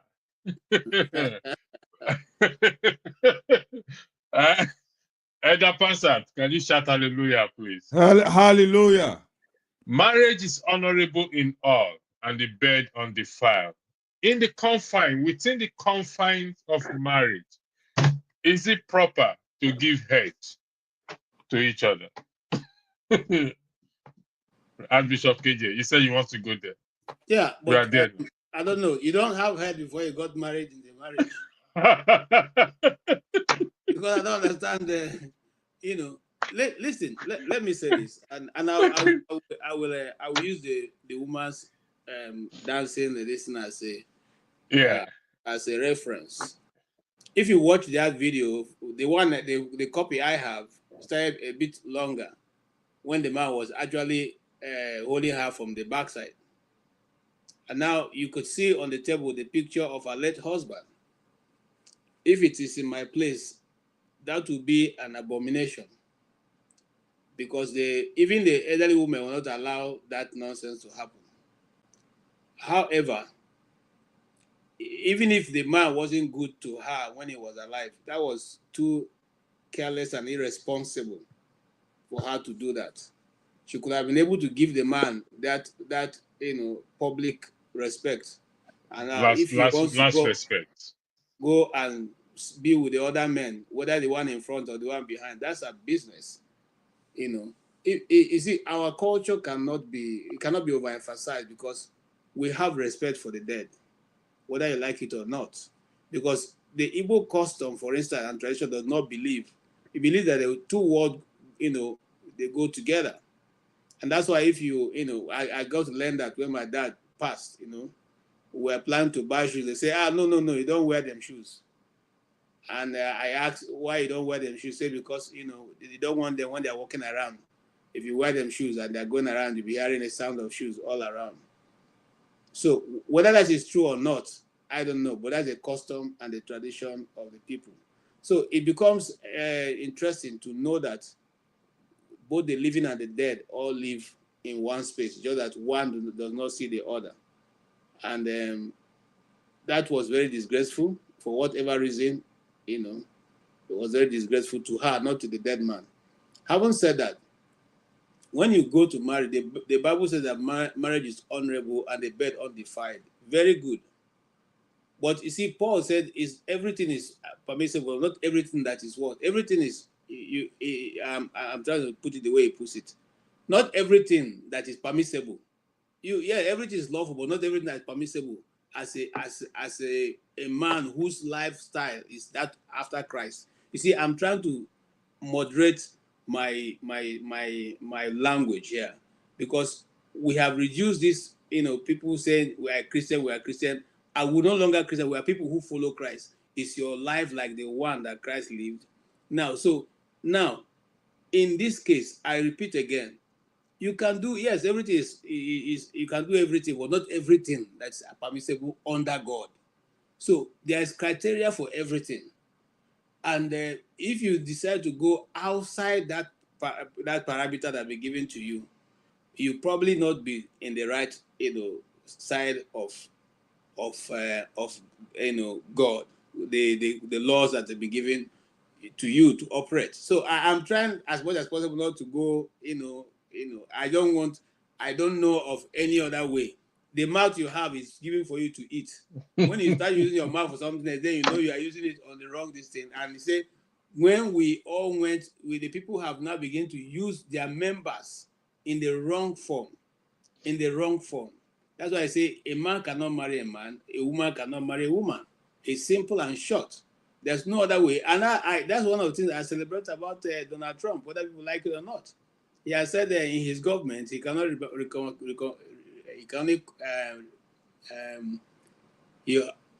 recognize only two genders, male and female. So that's the law of God. So based on that, I think that people who have mouth should use it for the things God has given them to use for, and not any other thing. Okay. Fellow panelists, can you indulge me 1 second? So and again, that's my yeah, I agree with you. I mean, I respect your opinion, but you said the mouth is made for food. Is it for food only about kissing? And is that also, can it be used for kissing? There is nothing wrong with people who want to kiss the people who they have lawfully been married to. Okay. You understand what I'm saying? Yeah, I'm getting you. You see, we must understand something, and that's where I think we should. Why this discussion is fluid. Let's also follow it. There's a certain thing that the earth, the world, is introducing to us, and is gradually creeping into the church. That is secularism. Secularism is finding a back door into what the church or what Christ has given to us. And it is for us to be able to address that. Now, the reason when we started this program, when I came in, we're talking about how the West no longer go to church and all that. But that's the purpose. Secularism is trying to make sure that your children are not used to the way you were brought up. So that if they tell them that they can walk with their head and put their legs up, they will say, oh yes, that's the way. Because how do cows and their calf learn to behave like cows? By watching their mother cow chew the grass. That's how they end up chewing grass. Now, if you have your children become the faith you bring them up by following you and practicing as you practice, and that way it becomes a tradition for them. If they are stopped now to tell them that there is nothing like God, there's nothing like this, there's no need to go to church, you can be church by yourself, the truth you know is your own truth. Truth is now become relative. All that is, you see, the problem with we in the body of Christ that we are slow to understand. These people are 10 years, 100 years away. Because if we understood this, and sometimes ago, when we were talking about this earlier, they said we are men, we are chauvinists. We don't like women to be given authority.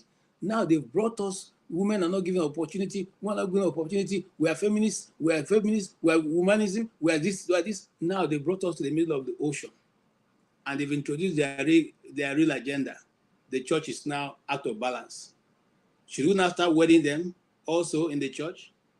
Should we now reconfigure the Bible to suit what they are now saying? KJ, the thing is, I understand that marriage is between a man and a woman. That there's no dispute about that. There's dispute too. No, between us. There's no dispute about it. Okay, because there's dispute in the world. In the world, yes. Madam Gladys, in the confines of marriage, within the confines of marriage, the man and the woman, in their closets, in their behind the curtains, in the dark room, should head be given? Please, can you come again with your question? I'm sorry. Okay. Madam Gladys, listen very carefully. We are in the chamber right now. Okay. Anything you say may be held against you in the court of law. You have the right to remain silent, and anything you say within the confines of marriage, should head be given?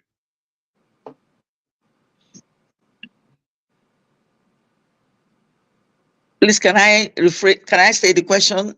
You said should what be given? Head be given. I don't think it's proper. With all due respect, she doesn't have to answer that. She can't piss and tell. Pansat. Yeah. Please, can you rephrase it and say it the way? I did state that she has the right to remain silent, as anything she said will be used against her in the court of law. She doesn't have to answer the question. That's what it means. Okay, madam, guys, I'm going to skip you on this, okay?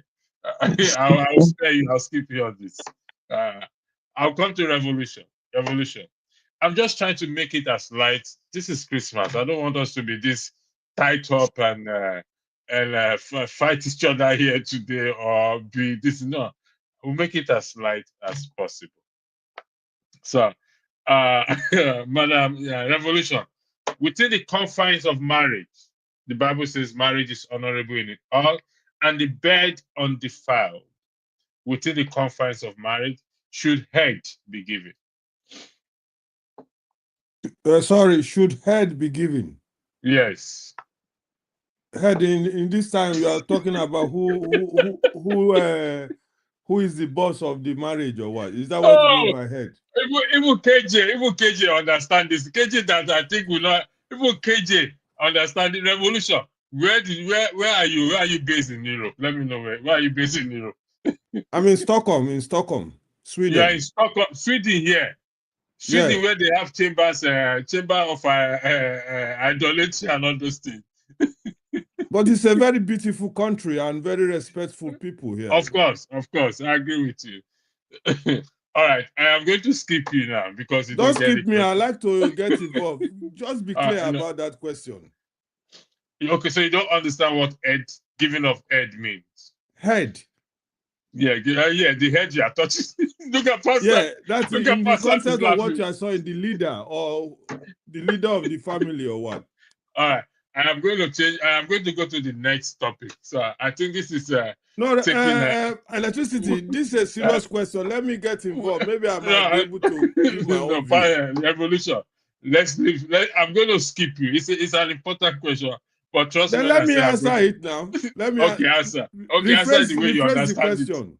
No, answer it the way you question. understand it. No, answer it the way you understand it. Okay, just repeat the question again. Okay. The way you said it before.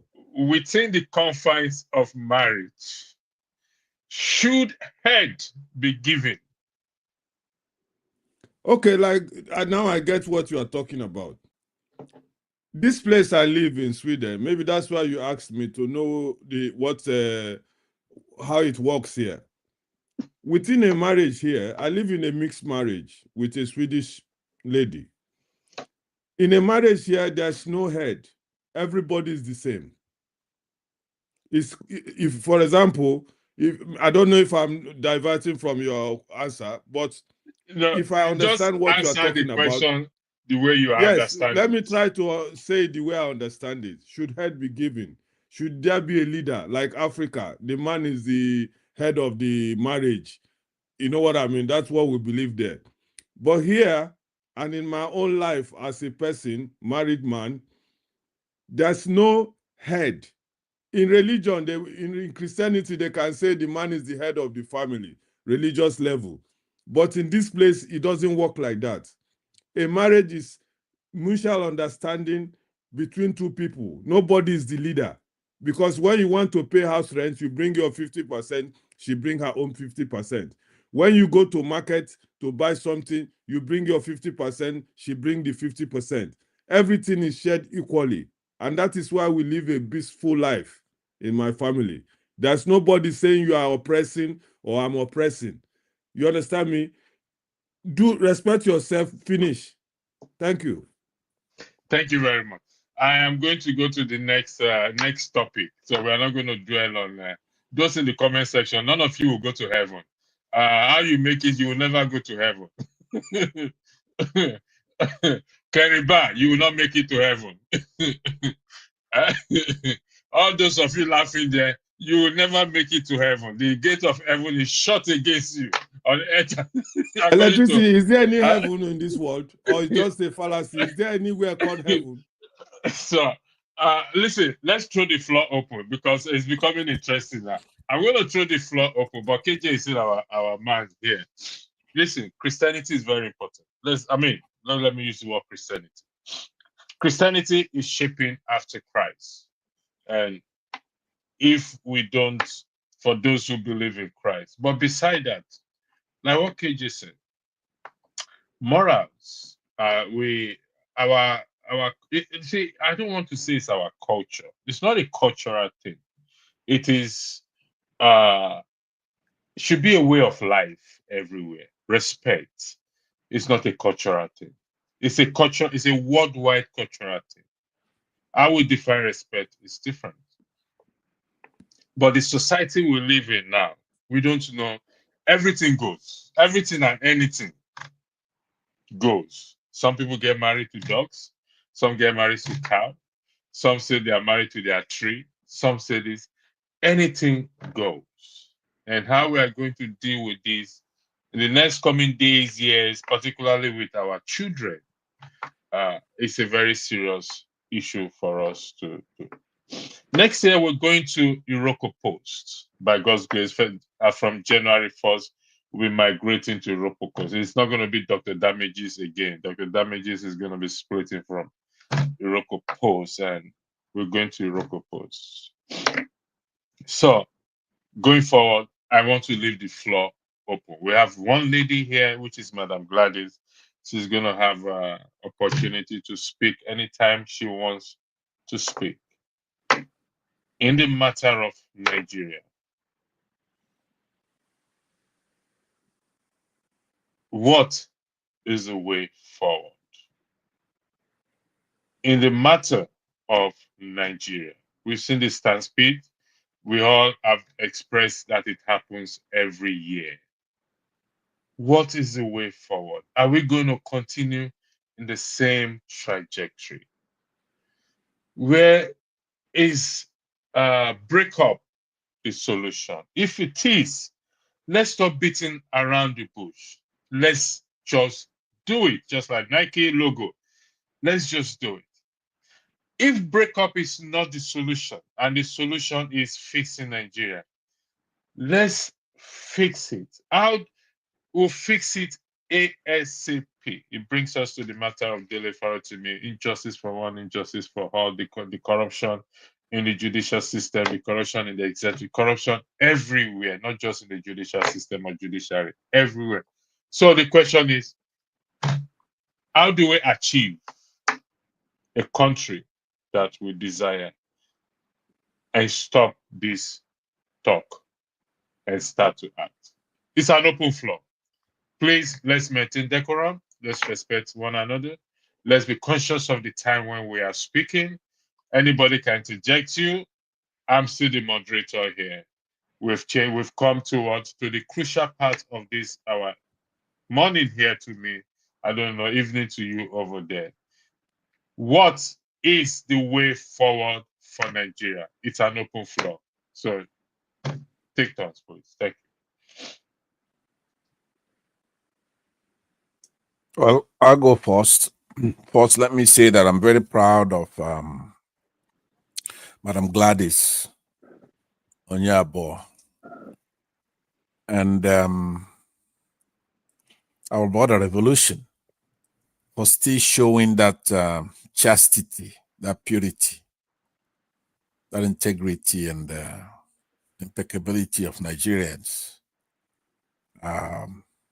You could see it, the dignity in it. He doesn't know what head is aside from a woman respecting their husband. And that's what it means. Now, on the topic at hand, this is something where nobody could get it wrong. You know, there's a question sometimes when a teacher asks you a question in class, you could go, let your imagination take you to the zenith of your own creativity. There's nothing you're going to say that we don't need in that country right now. But I guess the solution for me, aside from having our fiscal and debt management in order, monetary policy and all that, the structural reforms, the security. What I think is the first thing that if we just get this one little thing right, then we're going to be off to the races. It's finding a way to create the adversarial relationship between the judiciary, legislature, and the executive branches of government. That is the only thing that would make things work right now. You wouldn't have this. Sorry, Pastor. Just for the audience to understand what you meant by adversary relationship, could you please clarify? I know what adversary means, but could you clarify, please, why you said adversary relationship between the judiciary, executive, and the legislative arm, please? Right. See, we copied our constitution from that of the United States.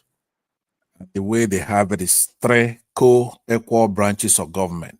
Nobody is above the other. The executive is not above the legislature, for example, and the legislature is not above the judiciary and vice versa. So they all check each other because in the Constitution, it delineates what everybody's role is. And that constitution was thrown down from heaven by God. Now, especially when they take over with some amendments, making it more perfect all the time. So in that constitution, what it did, the cleverness of it is to have three co-equal branches of government so that whatever is not in that constitution inures to the people. Every other role is assigned. The executive, this is your job. This is what you can do. This is what you cannot do. So something, any activity by that president has to be constitutional. If he tries to do something that is unconstitutional, then one of those branches will check him, stop them from doing it, or have the president removed from office. He cannot abuse his power. And that goes for the other way around. So that legislature is very important, and that court is very important. So that's why a president goes out there, spends money that is not budget, it's not in the budget, it can be stopped. The president abuses his power, he can be removed from office. There are things said there that if the president does it, he's gone. One of them is abuse of power, any crime that is of moral turpitude, any crime that is a high crime or a misdemeanor here in the United States. So any crime of moral turpitude, corruption comes in there.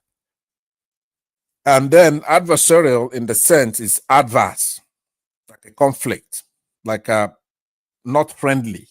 They are not friendly, right? But if you're doing your job and exactly what you're supposed to do, then the court's quiet.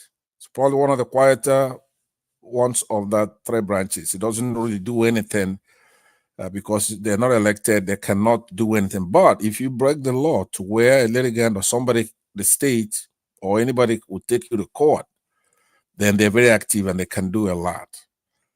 They could actually issue on their own motion what's called a writ of certiorari to make agencies do the right thing, make governments do the right thing, because only the court has the power of what's called a judicial review.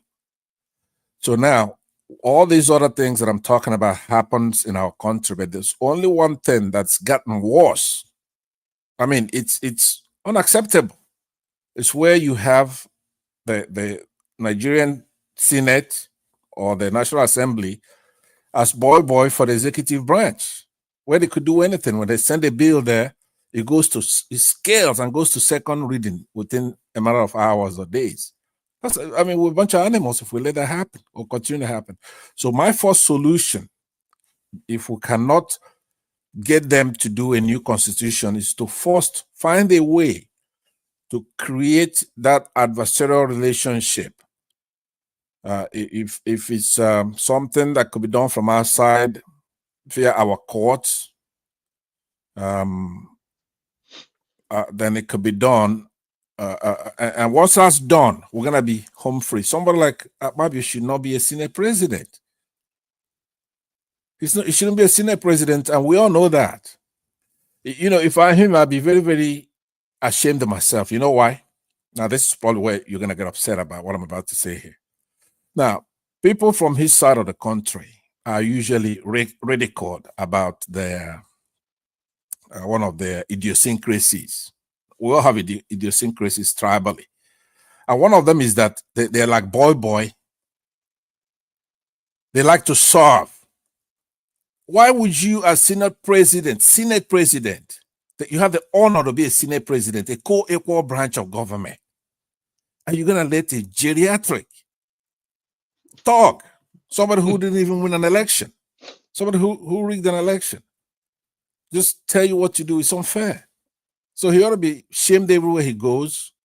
Perhaps one of the things we used to shame him exactly what I'm telling you right now, because that is the most wicked thing I've ever seen in my life. That is what completely destroyed us. If we had sometime a president comes into office, so like we're about to have now, Trump, who's going to be in for a rude awakening, right? Because he doesn't know what I'm telling you right now. When you come in as president, it doesn't mean you just start doing whatever you want. It will not. He's going to find out very, very fast that he cannot do everything he wants. So I'll end it with that. Thank you. Yeah. Yes. that adversary, this thing you're talking is very important. How we are going to achieve it? There's only one way. But don't let me use the only. One way we can achieve or have that adversary between the executive and the legislative and the judiciary, but mostly between the executive and the legislature, because if that adversary is there, it's going to trickle down to the judiciary and other parts.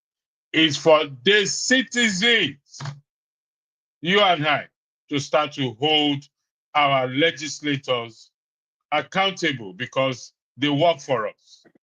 So if we start that, then they will what?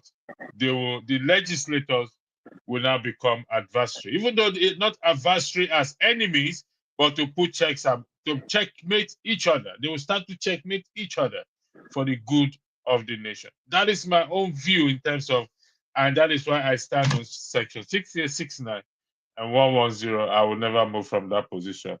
Based on what is highlighted on this question, I will come to you, Madam Gladys.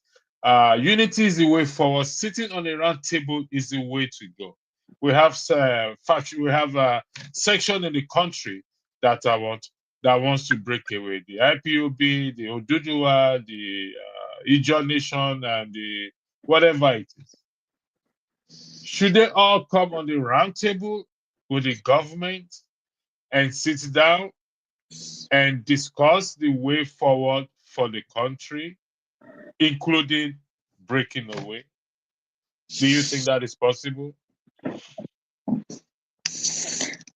I do not believe that breaking away is the way out to solving our problems. I think there's every need for us to come to a round table to discuss the way forward for Nigerians. The situation is such that a lot of people are trying to break out. Let us look at countries that have tried to actually break out on their own. Look at what is going on in Cameroon. Has that resolved the issue of maybe the people in the southwest trying to break away from the French territory?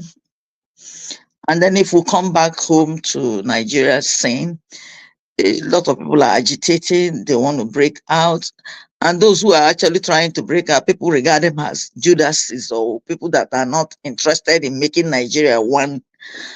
It is necessary for us to make Nigeria one, but the things that should be sorted out should be sorted out. I think the problem has been from time. In the time past, things were actually one-sided, and the particular set of the society, maybe there in Nigeria, were crying out. They felt marginalized. They felt they were not put in place to manage a lot of things. But once some group of persons are settled, you see that they all keep short. They don't speak a word anymore. They decide to support each other. Look at what happened during the election. We all saw what happened during the election. But for the fact that we believe that our ruling party should be there, but it is not only peculiar to Nigerian situation. The situation has become such that everywhere is so corrupt that the way we are going now, a lot of people want to, I do not want to use the word God, except God steps in to stop what is happening, because the center cannot hold anymore. There's so much division in our midst, and things are not working out. Then what solution do we seek for to make sure not running out of our country, going to other countries to stay, and then our people, we still have our people back home, and we can see what they're all going through. So if people that are not good enough to rule, and we know that they are not capable of ruling us, then why put them in positions? Why elect them and allow them to make us slaves? Look at what happened. I do not want to talk of Syria. The president was there for over how many years? His father ruled. After his father, he took over. But all of a sudden, you saw the way he was driven out of Syria. He ran off. So the Nigerian situation, I do not want to say, if I say God now, you ask me, why do you have to mention God? If it is the will of God, I will have to stay as one. If things can still be repaired within us, fine. But if not, if we have to go back to regional aspect of rulership, where people have to rule from their different regions. And then let's see how people will progress from there. If it's the will of God, it will come to pass. Because a lot of people are being marginalized for no just cause. And we all know it. So if it is happening to us now, we'll see it as something good. But if it's not happening to us, we'll say, these people, they want to kick against the government. Even those that voted the current man who is in rulership, some of them are even regretting that they voted him in, because maybe most of them, they've not been fully settled. But initially, people were saying, Emilio Con, turn meaning is my turn to rule. But if you have not been ordained to rule by God, and then you forcefully take yourself in there, you see that you'll be trying this way to manage things. The country is in such a shambles. Nothing is happening in the country. We should not just believe that things can turn out to become right tomorrow or today. The cloud is gathering, and no one knows what the cloud has gathered, what the outcome is going to look like. We pray that it will not be very bloody, or a situation why the military will want to step in. The military, they are behaving as if they are not interested in coming back. They are back in the barracks. But at any slightest point that they have to take over, honestly, something could happen. I don't know. That's the way I see it. Sorry that I'm speaking this way. No, It's no, good no, to. no. It's nice. It's nice the way you spoke, honestly, because in your speech there is something in there that is it. As we speak, I pick something and I throw it on the table. So that's the way I see it. I do not believe in saying that maybe let us continue. Nothing is working out. Things are actually breaking into bits. And we cannot say God should come and help us now, because when you talk of churches in the world, the number of churches we have on our streets in Nigeria, then but still things are still getting out of hand. We need to actually decide to say, okay, if it is the correct way now, that okay, go back to this side, go and manage your situation. Even if we say it's okay, let's get back to regional aspect of structure for people to rule. The people that are going to rule us, how well have they governed in the past? If we say it's okay, we want to go back, maybe we say, okay, maybe the people in River State, Eastern States, and so on and so forth, whatever area it is, people want to go to your side. You Can I see, say something? there's a lot of disagreement in our midst, Can I add? irrespective of our religious beliefs and the rest of them. People will talk of, what church do you go to? Are you a Muslim? Are you a Christian? Or are you a born again? A lot of things come up. But if we have to do things right, all those things will not use one particular thing to try to bring down what is supposed to be.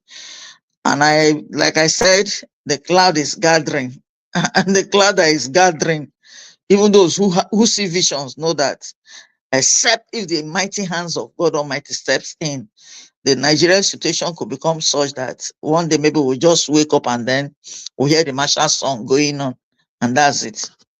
I'm sorry for Thank you. saying this.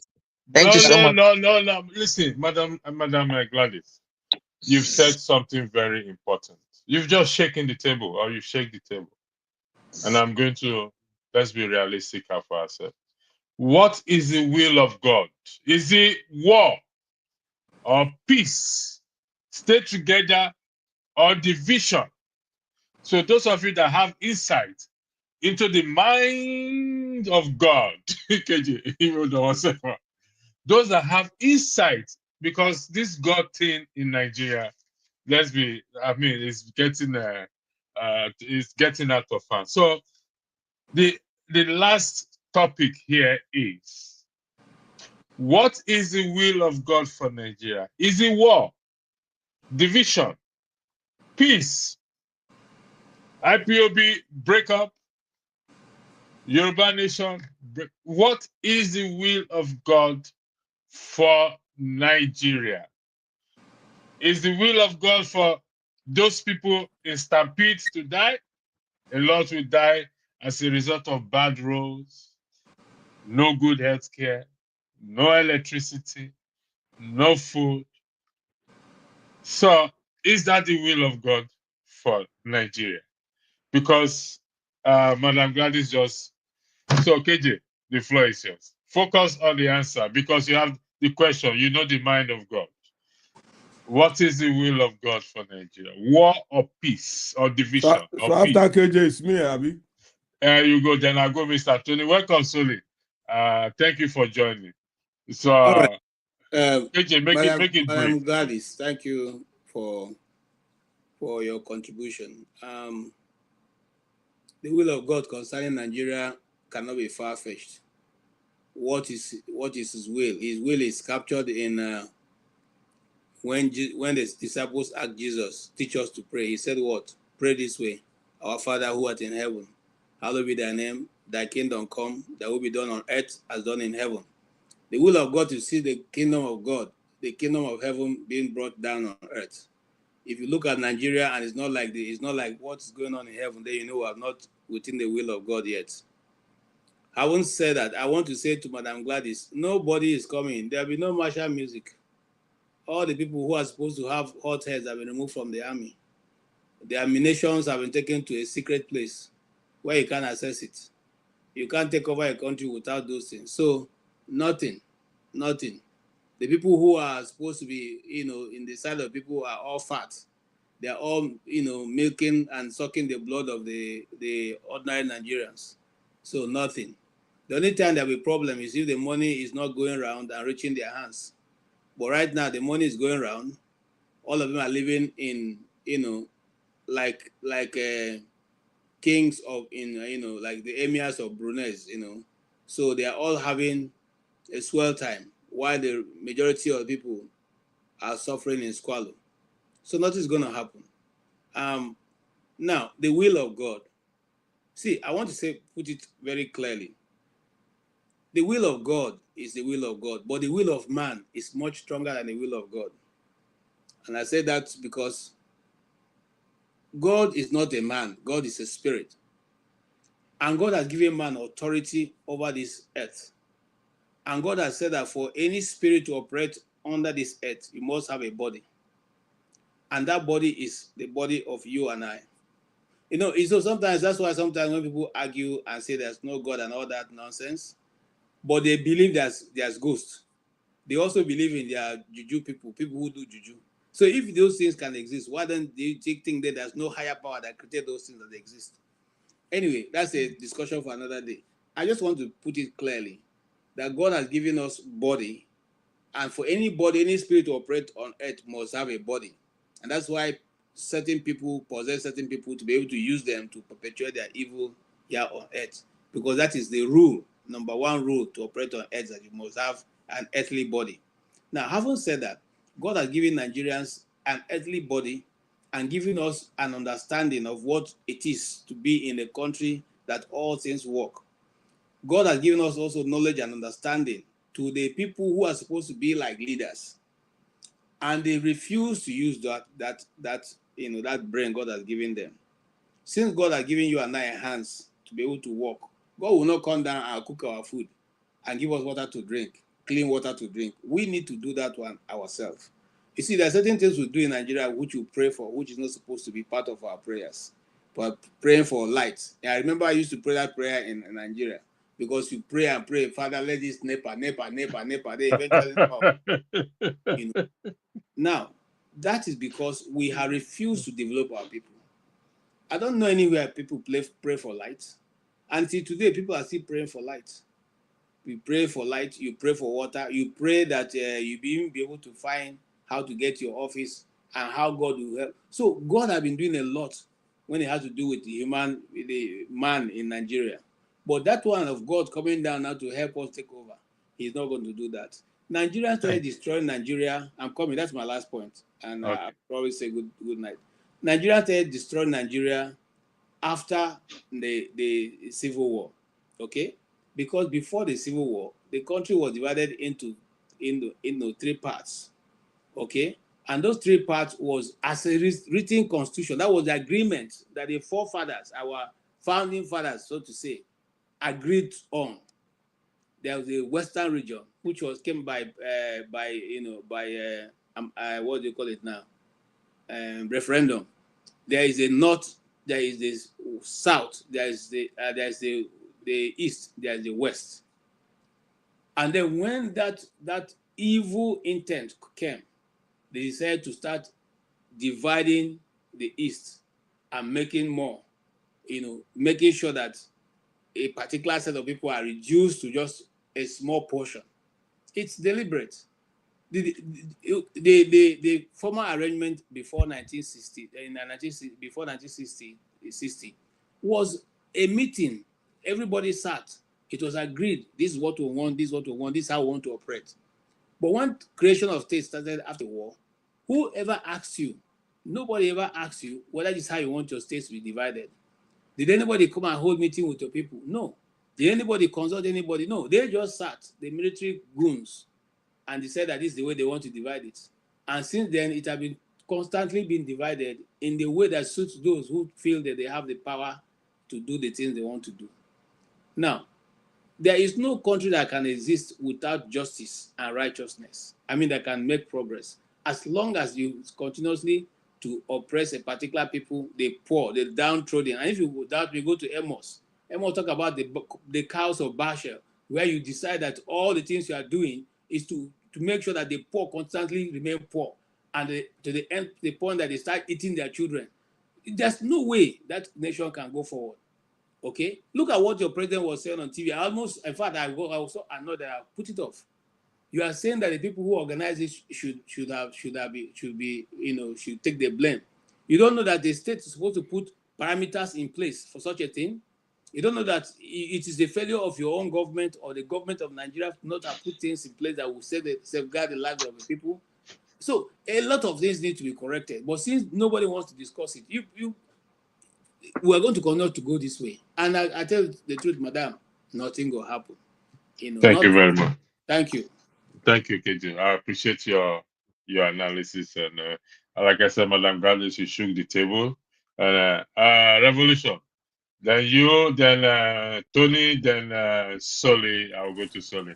I'm going to time us now because of time. So if you don't mind, Revolution, I'll give you 3 minutes. I may extend it to 5 minutes. The floor is yours. Yeah, thank you very much. I'm a man of little words. First of all, let me first congratulate Madam Gladys for what she said, because many people have called me a troublemaker because we always hit it on the nail. She said exactly what is in my mind and what is in the mind of many Nigerians.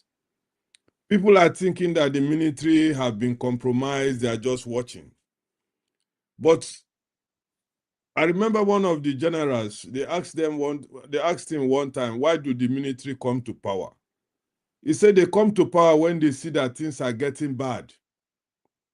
And Nigeria is really getting bad, and this silence can speak a lot. All of us have given military, they have been bought over, but they too, they are suffering. They suffer even more.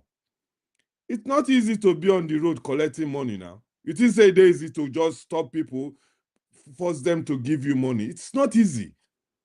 And they know the reason, but they are keeping quiet because Nigerians, we believe in keeping quiet. God will do this for us. God will do that for us.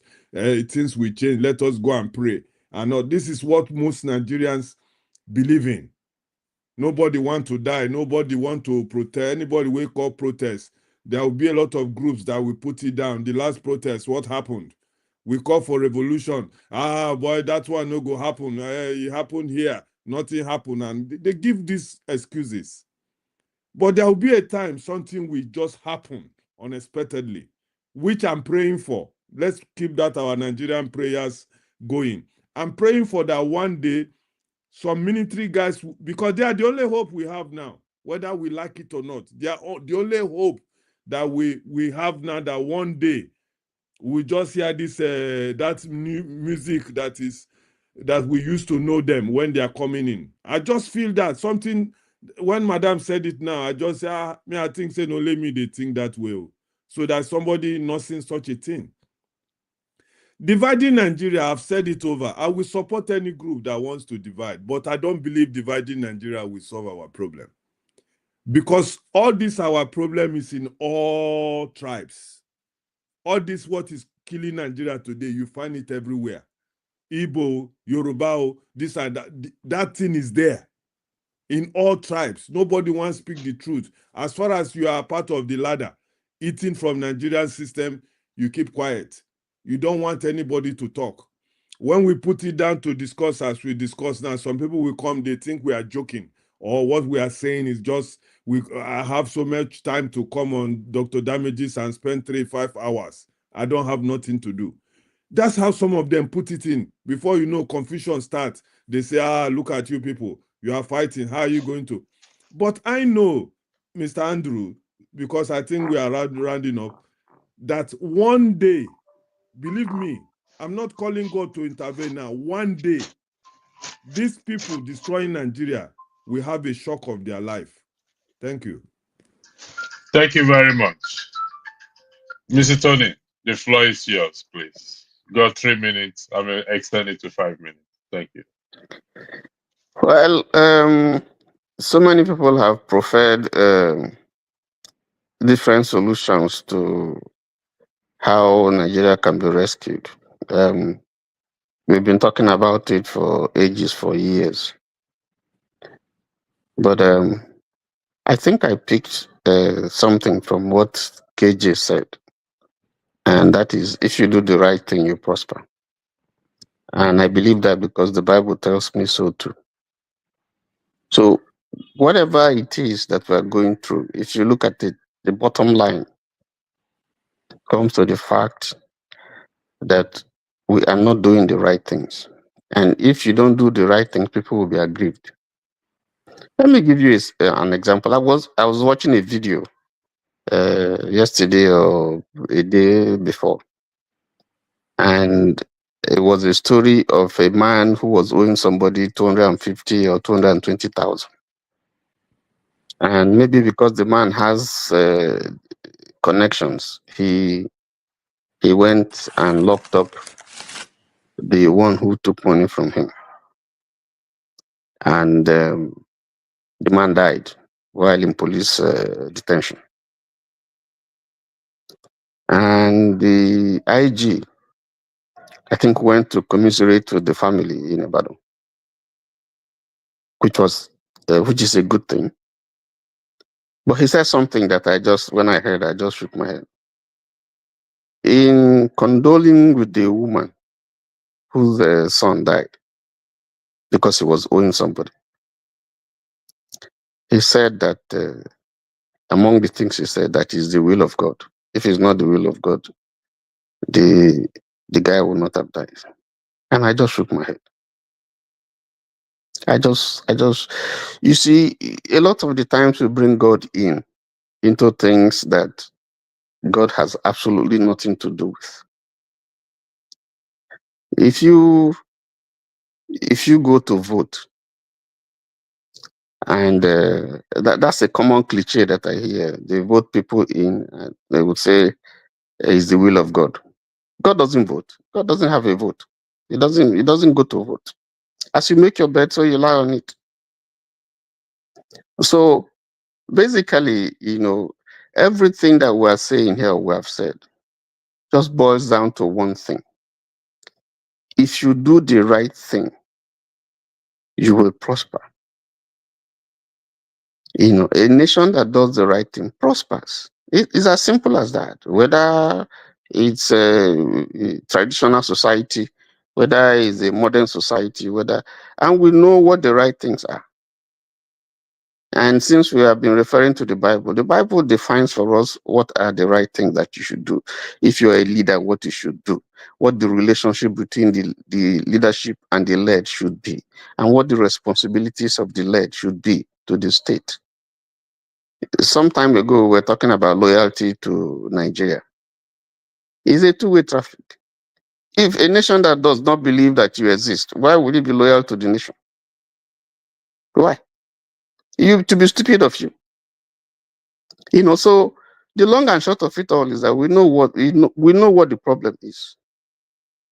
But we have not agreed to sit down to say, listen, this is the way forward. We must tackle it. We must do the right thing. And the moment you begin to do the right things, you will see, why will I agitate if I know I'm treated fairly?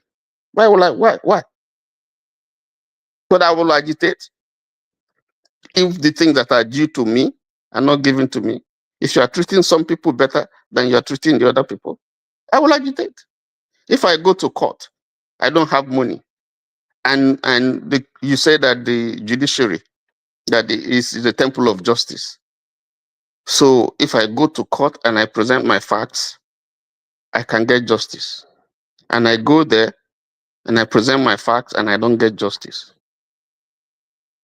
I'm not going to live happy. I'm going to be disgruntled. And God save us if I'm not one of those who in desperation want to harm or kill or do whatever. So the problem that we have is just that if we can elevate justice in everything that we do, I mean, you can't satisfy everybody, but if it becomes the hallmark upon which the country is built, that if you are going to write JAMB, if the cutoff point is 300 for a particular course, and I get 300, and I can't get in, and someone gets 190 and he gets in the same country, how is that fair? How is it fair? And then it's not just the fairness, because in future it's going to affect us, because that's a brain that you have just discarded, and you are enthroning mediocrity instead of meritocracy. So there are a lot of issues, and we know it. And once people begin to feel that they can no longer coexist because they have talked, they have fought, they have shouted, and you are silencing them, you don't want them to talk, what options are open to them? What other options do you think is open to them? Some people will leave the country, but there are people who will not leave. Like our brother Dele. There are people who would say, and there are people who would even, Dele is even good. There are people who would tear down. Dele doesn't believe in tearing down. Dele is writing with his pen.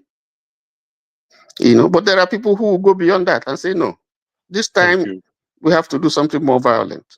So I think justice should be the principal thing. Let me stop there. Yeah, sorry. Pastor, you and I will go last, okay? Because we need to have a debate. Sorry, the floor is yours. Welcome to the show. What is the way forward right now? Because we've been talking the will of God, peace, war, division, roundtable discussion, fire and brimstone from heaven. I've always said that I'm not expecting anything from people in Nigeria. Not expecting anything from them. You cannot expect them to take action. Most of them don't even know that they don't know the amount of problems they have. It's only when you leave Nigeria that you start saying, okay, this was a problem, that was a problem, this one. They are not exposed. A lot of things that is going on in Nigeria, they think is normal. So when somebody says military is not compromised, they are compromised. Is Nigerian behavior, Most of these military men, they would rather harass people on the road and be doing Okada men. If you go to Lagos, you see most of them are Okada men. As long as they are still getting some money, they don't care. They are not there to fight any war. If you are talking about coup, the coup that happened in the past, it was on the order of the West. They took them to England and coup. They taught them how to do coup, and they triggered it themselves. It's not as if people did it themselves and they wanted to take over Nigeria. I would say maybe only Abacha's coup, was the only legitimate coup. That's my opinion, though. But the rest, they were from others from the West. And I don't expect Nigeria to change. Maybe during Gen Z time, but not right now. You see, Tinubu is getting a Nigerian army ready to go and fight Niger on the order of France. Those people are going to go there. They are going to buy. They are going to waste their life. And I hope Niger defeats them. That's the only way maybe Nigeria will change. But I don't expect any change coming anytime soon. And then you have things like, some people are even saying Goodluck Jonathan was the best. Do you want a good country, or do you want small corruption? If you want small corruption, nothing is going to change. Goodluck Jonathan could have never led a country like Germany. Goodluck Jonathan could have never led a country like America. Imagine the German leader hiring his wife. Do you think they will allow that?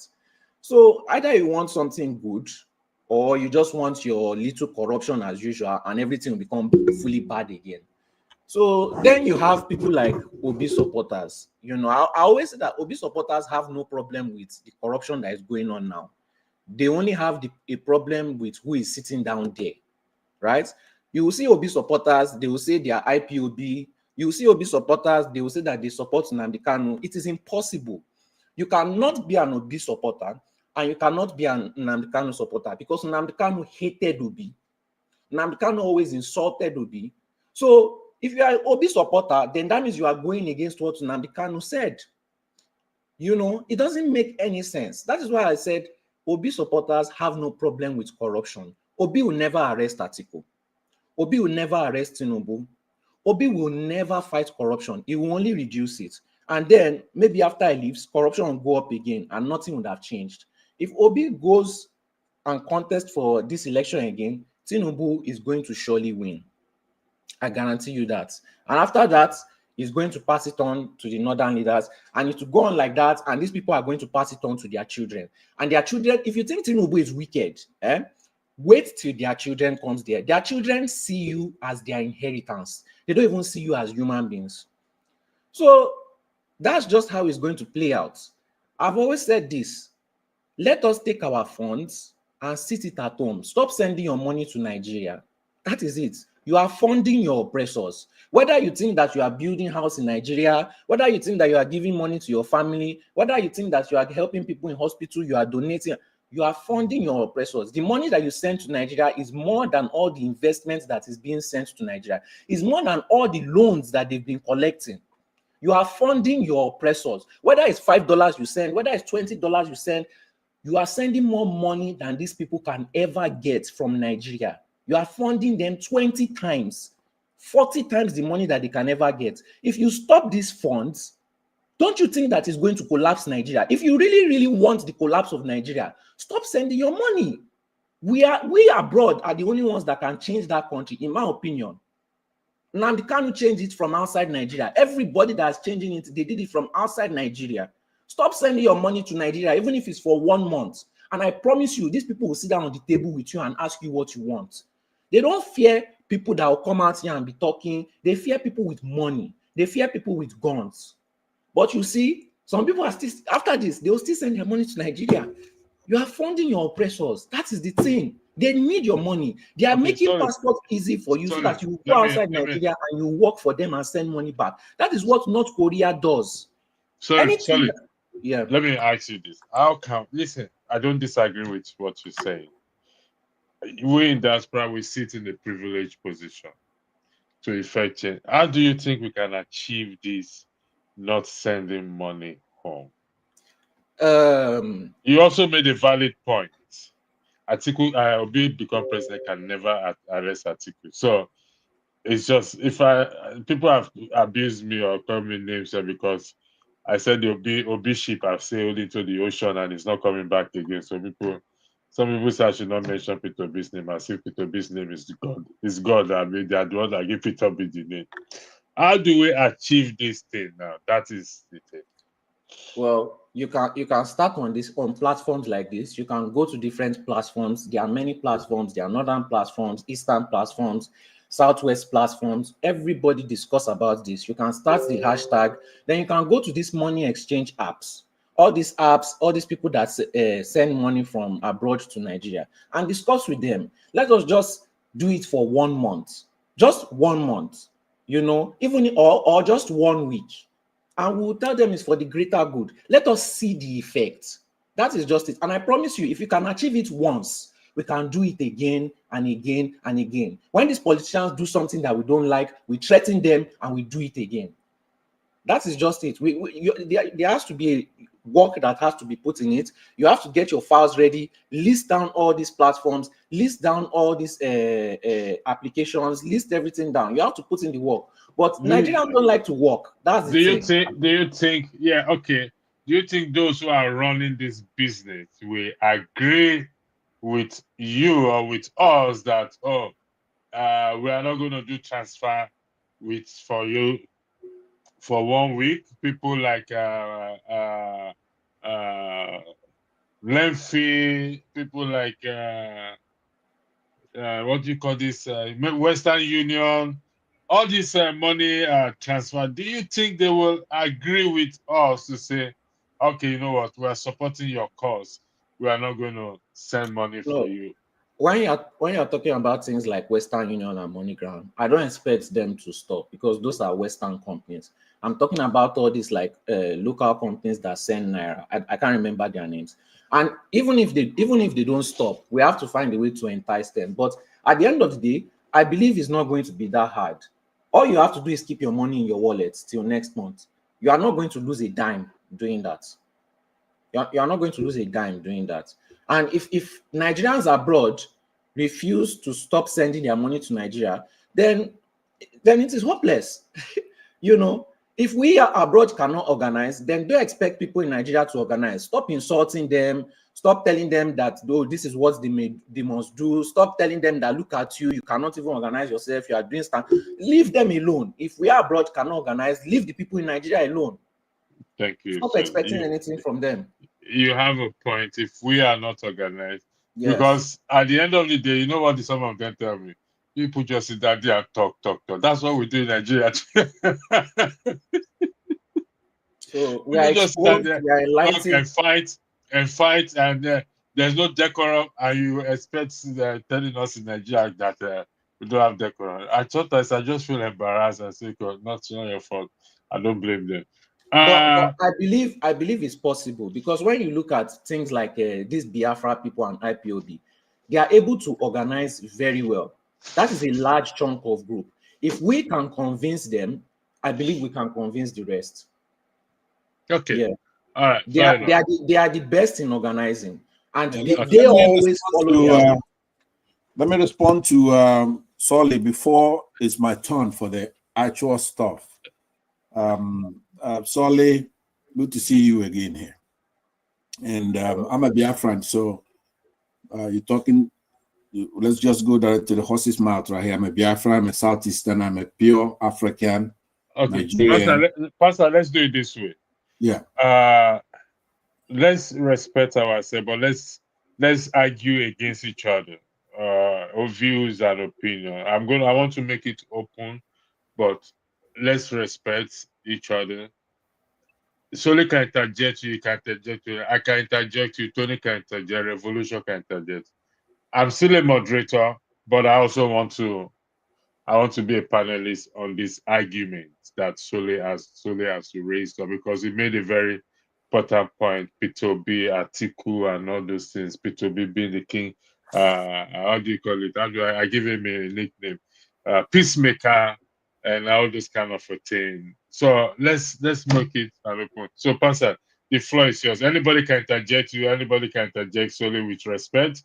Anybody can interject and for clarification and for pushback and all those things. So Absolutely. let's do that for the next half an hour, and let's keep absolutely. the heat on. I appreciate that.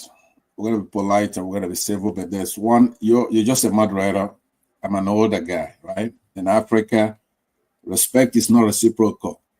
You have to respect your elders here. Sorry, I'm sure you already know that. Pastor, do you have to go there? No, it's okay. Solly is one of my disciples. I brought him out of the swamp. He used to go to one man's school. I brought him to the ocean here. But now the point that he's making, there's a couple of mistakes that Solly that you've been making, and a lot of people have been making it. I was in another platform with Revolution earlier, and it was quite an interesting thing. We went to OVS platform and we were talking about this. Where a lot of Nigerians partake in what we call, what the hell you call it again? Moral equivalence. We don't have moral equivalence. When we look at the word good, let's say Peter Obi is good, right? That's an adjective. He's good. After that, then we have a comparative. Nobody's better. There's nobody better than Peter Obi in the country or in Africa, as a matter of fact. even maybe here in the United States. He's humble, hard worker, has a history, has been in office. He's a good, respects his elders, has no tribal animus. It's not jingoistic in any way, has no religious animus. Just a patriotic Nigerian doing his thing, trying to make the country better. And he sticks out his neck. He says, look, if you find me wanting in any way, form, if I try to govern the country, but I mismanaged, not just... May I interject? I find it insulting for you telling us that nobody's better than Peter Obi in Nigeria. I personally find that incorrect, insulting, because there are people in Nigeria that are far better than him. It's just that you and I do not know. You poke holes in what I'm saying. That's one thing. Any educated person knows that one of the things you don't do is to go making a superficial claim, because all you have to do then is just mention that name. Then you're gonna poke holes in what I'm saying. I don't even stop at the adjective or the comparative, which would be better. I go all the way to the superlative, which means P2B is the best. Not only in our country, not only in our continent. That's why once you start knocking Peter Obi, you emblazon on your forehead, look at me, I'm stupid, right? Because all you have to do is to name the stuff that reduce him from what I'm saying. When he was running for office, he had one of the best politicians when it comes to opposition research, and his name is Showere. Showere, even as a does anyone agree with Pansa? Like I said, it's an open floor. We can interject here. I would like to interject. Interject anytime. This is. I would like to interject. Push back, please. You have to have order, though. You have to have order. You don't interject me once. It's an open floor. Okay, I'm a moderator, but I'm also a panelist. I haven't landed yet, though. When I land, you don't need to land. Nobody needs to land. We'll keep flying. It's an open floor. My suggestion is just going to be very quick, and you can continue. When you say you support Obi, I keep on saying this thing. You cannot be a pro-Biafra, you cannot support Nnamdi Kanu, and at the same time support Obi. These people have two different ideologies that clash with each other. It is impossible. It is literally impossible to support both. Nnamdi Kanu hated Obi. Obi will never give you your Biafra. Obi will never give you a referendum. Obi, in fact, he will clamp down on any pro-Biafra supporters. So it's impossible. No, I think that you are mixed up with nomenclature. Number one, nobody is worshiping Nnamdi Kanu. Nnamdi Kanu is choose one. You can only choose one. No, that's not true. Let me tell you why it's not true. For example, I'm a West African. If I'm fighting with South Africans, I'm gonna be telling them why West Africa is better. I'm a West African. I'm a Nigerian. If Nnamdi Kanu comes out, let's not make it argumentative. I'm gonna address what you said to show that you're wrong. Okay. I can wear any hat I want. I'm a Biafran. I'm a Nigerian. I'm a West African. I'm an African. I'm a black man, for one thing. So Nnamdi Kanu is one of our fighters for our liberation, to have our own state. Now, I posted for electricity on the private section so he could show it on the screen. The right to self-determination, that is a separate right that's given to us by God, that's also found in Article 20 of the United Nations. You have that right. I have that right. Every human being, that's the people, indigenous people, they have the right to self-determination. Now, it's up to the government to try to bring people together and make the polity one, make it so attractive that nobody wants to exercise the right. But you cannot tell somebody they don't have right to self-determination. It's a law. And here in the United States, we have it in Article 4, Section 4 of the U.S. Constitution. But the overriding thing is the one that's international, and which also relates to locally, right? It's Article 20. To free you're free to determine your political status, pursue your economic and social cultural development at your own pace. So I don't know what you have against that, but it looks like to me that you're all messed up, right? You have to understand that you cannot tell anybody what to do. You have to do things by law. People should not be able to tell you what to do. Now, when it comes to the individual themselves, Peter Obi, I was just in the middle of telling you that opposition researcher Showore, who as a blastocyst, somebody maybe as young as you were or younger than you, opened up Sahara Reporters, able to dig deep up till now, to dig deep down and find out any corruption by anybody. He ran against Peter Obi, and Peter Obi made a statement that's quite remarkable. It should be indelible in your brain, solid. That statement is this: if you find where not just I'm corrupt, but where I mismanaged government funds, I'll quit running. So now, either you're going to sue Showore for political malpractice, or you have to admit the obvious, which is that he had nothing to show. His excuse for not supporting P2B is that he used to be in the PDP, that all politicians are the same. But then I did something that was quite remarkable when he was here the last time. A night before that, I was on a platform like this. I don't know if Tony was here that night. It wasn't long ago. I said, that statement that Showore makes shows me there is something the matter, right?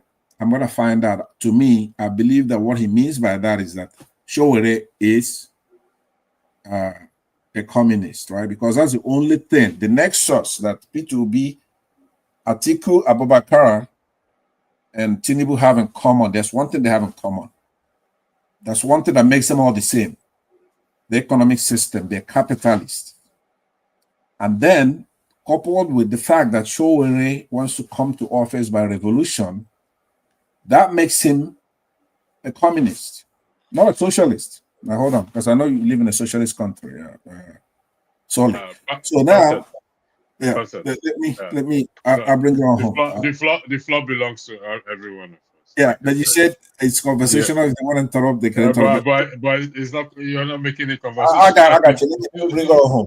So what I'm saying is that, let me conclude it. You kind of took me off my tangent, what I'm talking about. But let me tell you something. Peter Obi is not your ordinary politician. He has all the virtues. He has wisdom, generosity, courage. Mm-hmm. Pastor, I disagree with you. Let me tell you something. Okay, bring it on. I voted for Peter Obi. Okay. Of course. Who else? You don't get a cookie for that. You did the right thing. It's the only natural thing to do. Who are you going to vote for? Tinubu? But for you to say he's the best guy in Nigeria, in Africa, and the world, I think that is incorrect. Who's better? Who's better? Electricity. Pansat made, that is his view, but he's saying, give me an example of somebody who is better. So you may well just give that example. Sorry, I don't. Showore is better. I am better. I am better than Peter Obi. If that is the argument you want to make, I am better than him. Have you ever been a governor? Have you ever been a governor? Hold on, Pastor. Can I just ask a question for the Obi supporters? Do you want to fight corruption? Do you want to fight corruption? Yes, of course. But you know Peter Obi will never fight corruption. I don't know that. It's not the president that fights corruption. You have to look at Pastor, let us answer. It's a good question. Let me answer that. It's a good question now. Let me answer that. 1 second.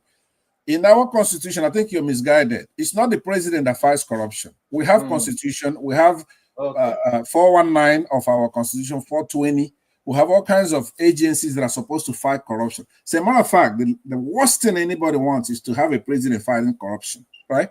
So that Peter Obi has been a governor, which is a duplicate of, in the constitution of their state, he's the chief executive officer. And that place, before he came in, there was kidnapping of the previous governor, right? He came in there and he tackled all those people. He cleaned up that state, invested in education, right? Just hear me out. because maybe you're getting fooled by his demeanor as he's talking with that voice. He is a tough cookie, right? He got awards from United Nations for the way he handled his state, right? Infrastructure, education. Now, electricity, let me tell you something. If I run against you, I'm going to wipe the floor with you. You're not going to win a single precinct myself, right? I could beat you. So now how could you say you're better than Peter B, who's the governor, right? I don't understand you. I said I'm better than him. So But we're serious now. We're talking seriously here. So solely understand that the president does not fight corruption.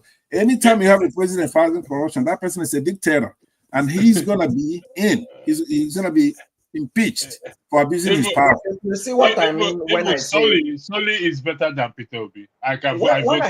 When I say Obi supporters, they don't care about what Tinubu is doing.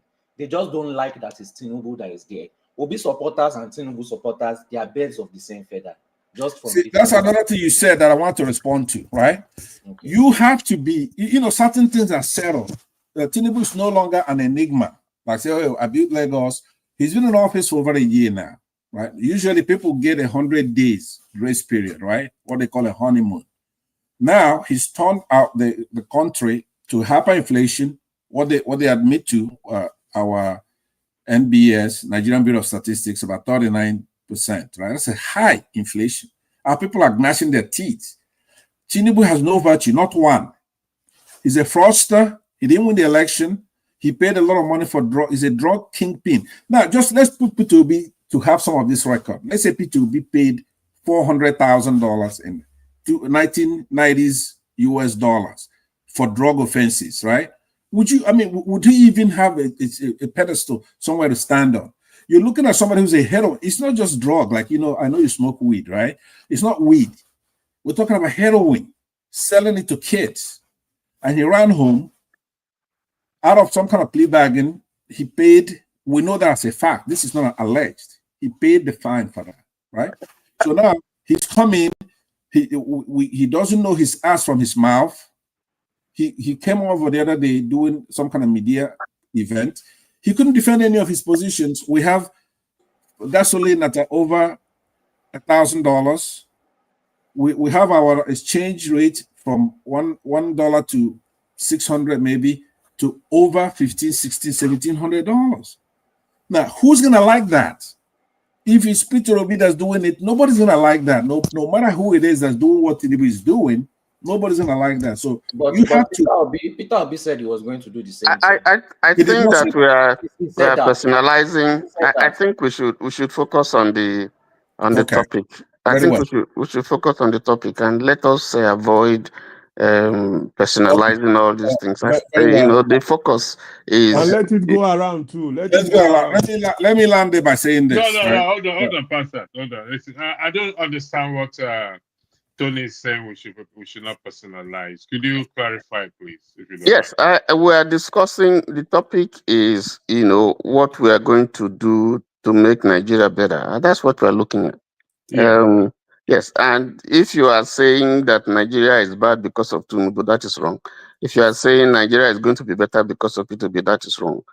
Because the issue, the problem that we have is larger than these individuals we're talking about. Excuse me. Says that Peter Obi, he's personalized it. Solly says that people are against Tinubu because it's not from one region or the other.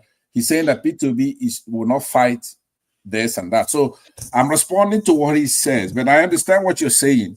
But on top of that, your spirit is completely out of whack. You got the wrong spirit.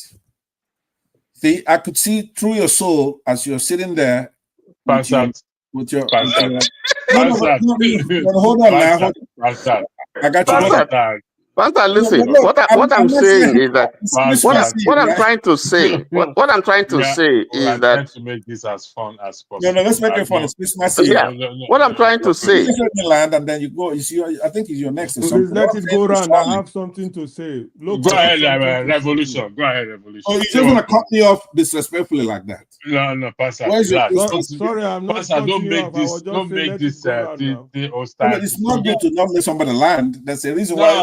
always let somebody in the land. You've been talking since. Okay, let him land. Let him I know, land. but you always Fly, let somebody in the Mr. land. Let him keep flying. No matter how long somebody is talking, you can say, you know what, 40 right? seconds and 1 minute. Passat, right? Here to 10 a.m. But speak. No, today is a night, fun night. Speak. Forget about Passat. Okay, I would have allowed him to land so that he will allow me to talk. Passat, land. You have 30 seconds to land. Thank you. May I ask that 30 seconds be extended for a couple of minutes? Now, so what I'm saying is this. Listen, Solly, I know that you are parroting what you hear at the swamp, right? By saying Peter obedience or obedience. Now, remember, I'm not an obedient. I'm somebody who calls it the way it is, right? I support Peter Obi's portfolio or what he's trying to do, but I'm not an obedient. The point I'm making is this. I'm older than Peter Obi, for example. Now, that country, what we need at this time is Peter Obi. So the sooner you realize that somebody like that comes here once in a generation, it's not like you don't have Peter Obi, then you go to the next one. There's no next one for a while. Peter Obi is the man, right? And it's not done by begging you to do it. We're going to make you do it whether you like it or not this next time, right? Because it's the right thing to do for the country. We tried your guy. He is no good. He doesn't know his ass from his mouth. He's a fraudster Which guy? Who is my guy? Tinubu, right? That rigged an election with Buhari. But I don't hold him. I know Showore as well. Showore is going to be obedient next time around. I made a deal today with Omoroye, right, at OVS. And I don't know if you were there at Revolution all the way to the end. But we made a deal. He understands that P2B is a man. And he says, look, I'm not Showore, but to me, Showore should cooperate with Peter Obi. The natural thing is that he should, and you know, and that is where I disagree with you. He will never stoop so low to involve himself with someone who all his friends are corrupt thieves. See, so that is only point of view. Forget all the problems in Nigeria. If corruption is fixed in that country, everything will work. Forget what you want to build. Forget the exchange rates. Forget all these promises. If corruption is fixed, every institution will work. And Nigeria will start getting better. Any other thing that you claim, oh, this person wants to fix the economy or blah, blah, blah. If corruption is there, it will never fix anything. Never. So when you say that, oh, my man is going to be there, as long as he's not fighting corruption, you are. But it's incorruptible.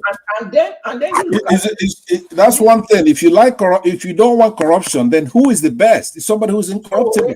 Somewhere else is the only one that is even going to give you a chance to have referendum for your Biafra. None of them are promising it for you. You claim you want Biafra, but you are pushing Obi. I hear. Listen to what I'm saying. When it comes to if somebody whose mantra is corruption, right? If Showore means business, he likes to get rid of corruption. Who is best to do so?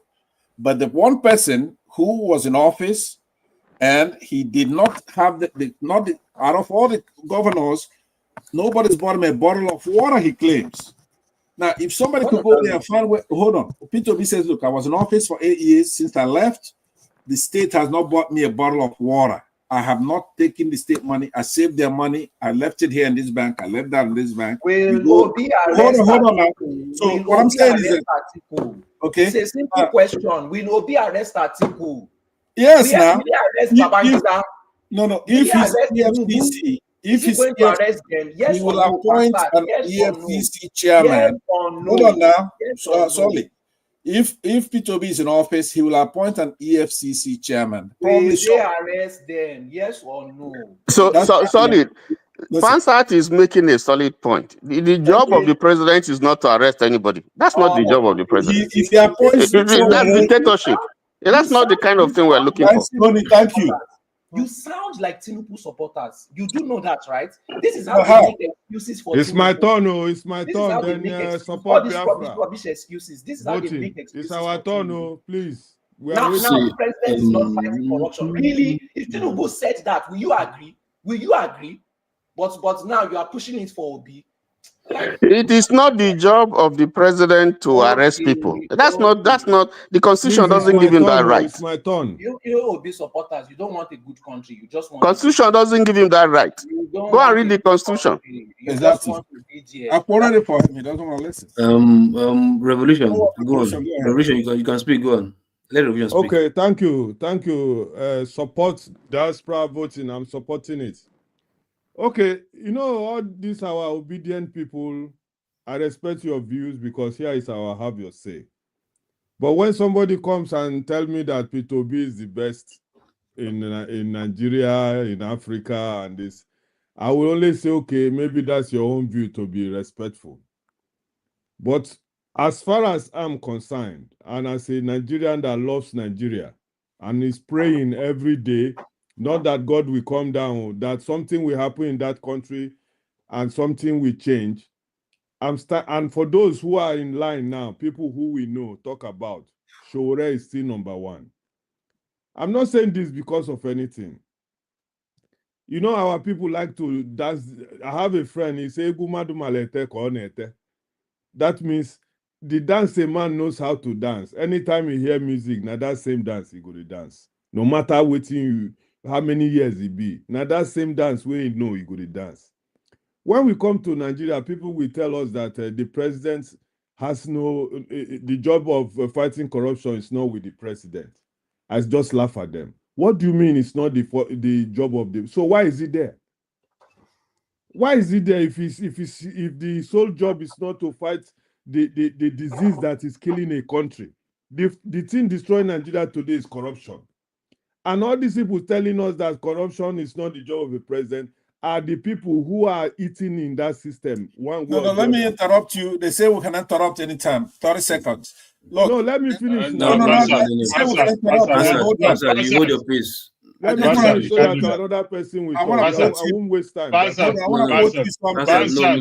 No. Pastor, stop. Yeah. Please, I won't waste time. No, that's unfair. You said they can interrupt me, right? No. But you see, he gave you a time. He gave you his time. He allows you to land.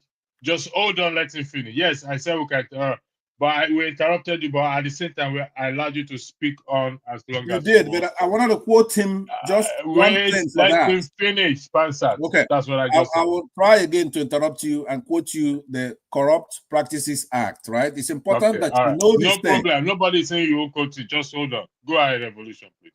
So, okay, the sole job for me as a Nigeria and the problem of Nigeria is corruption. And any president that comes in and tell us that he will not fight to recover those people, me and you know, stole our money. Babangida, Obasanjo, Atiku, and many others. Because when they say it's a dictatorship, that's the only way this corruption will end. If you leave all these big men who we know has our money in their pockets, stashed somewhere, we know some people even know where it is. And you say, let us form EFCC to go and be running around, wasting more money, to go and catch people that we know already who stole our money. Then I don't know what we are talking about. P2B has been given a chance. When the chance got to him, he couldn't defend and fight it. Many people have spoken up that, my brother, you don't get your chance. You didn't fight for it. You didn't defend. So go one corner first.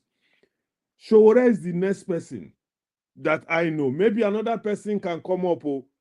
But when you see someone like Shore that most of us are supporting now, he won't compromise. He knows the people who destroyed Nigeria. He knows what to do when he comes to Where power. is the evidence to prove that? Where do you have his trajectory that you can say, please, when he was the governor or he was the local government chairman, he did this, he did that? Trajectory. I'm just telling you what I That's think. your view. That's your view, and I respect it. The last election, 12 million people disagree with you. That is my view. Let me say my own view. So it's not true. Because you people never like things to change. That's why Nigeria, I tell you, many people are happy how Nigeria is. Many Nigerians are happy how Nigeria is today. When they hear what we say, can I interject? They get angry. Why can I interject? Angry? You see, you want people to accept your views, but you don't want to accept some other person's views. We can't live like that now. we, not we, asking we, you to we accept can't my live view, like my that. brother. The, I'm the, talking the, what is in my mind. I yes, don't you want are you to entitled accept to it. it. So Pansat is entitled to his views. Did I You know, challenge him? Did I yes. tell him that he shouldn't say Now his view? the A lot. problem, the A lot. problem of institutions, the reason why Please countries don't have educate me. Let me institutions. finish before Mr. Educator No, start it's an educating open this yourself. thing now. Let me make my point, please. Don't educate me what I know. The problem of Nigeria, many people are enjoying that system, how it is. And they don't want anybody to repair that system. When you talk it, they start telling you what we know already. We want somebody that will come there, pick all these people who have our money, put them in one room, and let That them is give not us our democracy. money. That is Period. not democracy. What That is not are we democracy. No, practicing we should have democracy corruption today? because you want democracy. That is not democracy. Are we What do you want practicing to change? democracy If today? you want dictatorship, They are wicked. They are that very happens wicked. in dictatorship. They just want to be That there. is They don't not want anything. what we want. They don't We don't want anything. dictatorship. Can I We ask want you- And democracy. the democracy you The want to institutions must be made strong. They keep stealing our money. And The you tell us you institutions don't must want be made strong. dictatorship.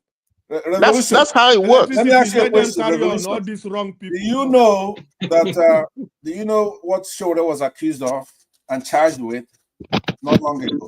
Do you think that it's right for a state to come in, accuse somebody of treason, like they did him, and for corruption from monies in Saudi Arabia? It wasn't right, because when you make an They were allegation, all lies. He only called for revolution. okay, but These how do you? people are defending? Hold on now. That's He what I'm called saying. for revolution, and he did Well, not. that's What you are doing is to cook okay, up a but lie. let me say to you, listen to what I'm saying. You and I had a debate today, and you had a debate with CM, Dr. CM. And at that point, we were telling you not to be condescending, that you do have to be educated. And you say you don't care about education. I say you're anti. I don't need education that is wrong. Hold on. There's a lot of education that I have is a wrong. question. Hold on, I have a question for you. Now, this is cross-pollination here. I'm trying to bring what happened a couple of hours ago with you and I, and between you and Dr. CM, of which you said, hey, look, all these educated people, what have they done for our country? And you were being anti-intellectual. I'm not anti-intellectual. Intellectuals in Nigeria are the problem of that country. That's what I'm saying. Now, hold on. I'm telling you. Hold on now. Hold on. So what I'm saying, everything and nothing is happening in Nigeria. What have the doctor contributed in that country? Let me just say this. What have you personally, very educated man, contributed to Nigeria? Okay, what? Mention one. Apart from your ego, one of them you is are educated, you are a doctor, you are a professor. What have you contributed with your education to that country? One of them is what Tony is saying to you. We have to have due process, right? Which due process? Have any due process of that country problem? Disorderly. That's invoking. Or you think we don't know, you educated people, what you have caused to that country? Hold on now. You cannot, right? I just pointed to you. You're being hypocritical at the same time. You know that's the worst vice. To say that Show being accused of treason is a lie. He should be released. It's a pure lie. He was accused because he said revolution now. Yeah, so that's what I'm saying. Listen to me. But a state, when you give a state the right, or you go and elect somebody who can just come in and grab a citizen and not have them tried, so they'll be convicted first, right? Where you have to convicted by a corrupt judiciary or by who? Exactly, right? So you're advancing my point unwittingly. I told you that when there's a paradox, you miss it. You're missing it because it's a paradox. Mr. Pansa, we are tired of this, your educated, whatever you people have in your head. We are talking about the way forward for Nigeria. Okay, go on. It's okay. That's what we are talking about. I'm only agreeing with you for the benefit. People who have stolen our money. You know what it takes for Tony to support me. You must be really, really wrong. We can't continue doing the same thing. You so-called educated people keep deceiving us year in, year out. We are tired of you people. I'm on your side, but we have to do things the right way. Because you have failed Nigeria. We gave you chance for years. What have you contributed to Nigeria with all your education? Lokopi, do you have anything to weigh in on it, please? Hello everyone. Complaints of season. Viewers at home, I hope you are doing okay, well and good. And I hope everybody's enjoying the Christmas. We shouldn't be seen now these days still be arguing about Nigerians with opinion, which opinion is superior. I think all opinions are supposed to be welcome because all opinions are for the bettering the way forward for Nigeria. So we should just tell our opinion out there and let the superior opinion, carry the day. But for me, where I want to come in is where you say about leadership, like the president is not responsible for carrying out some duties. As a leader, say every stopping your courts to do the necessary stuff. You have people out there, that drives your policy. But if your policy is not yielding results in the nation, I mean, it's still stopping your own court to no. That means either this policy I'm taking is not working, or the people in charge of carrying this policy are not doing their job. And that's where comes hire and firing. You understand? So the president is not the one fighting corruption. You understand? But it's his policy that fights corruption. So if he doesn't have a good policy that fights corruption, there's no way he can defeat corruption. And you can't tell me, like Yaya Bello's case, for instance, what is taking the EFCC to finish their case, and that you want to tell me that the president doesn't have an idea of what's happening. So he's got an idea, and if he's not there to no, why is this case like this? This is our money, so he has to be involved. You get this Nigeria's money. It's corruption that is part of killing the country. So he's supposed to be involved to make sure, yes, he has maybe and not an even an eye, maybe a P or SA or whatever that will tell him what is happening there. So everything cannot just be working. And you said nothing is not the president's fault. The police security is not working. Can I ask you a question, Loco P? No, not yet. No, not yet. If Peter not yet. Deliver to me as Attorney General, would that be fighting corruption? Answer that. Now, if you don't understand corruption, you think corruption is just one thing, just one footstep, one goalpost, or just one thing you just tackle. No, it's a chain reaction. You understand? This Pharaoh to me case, it's not the Supreme Court or whatever that's the issue.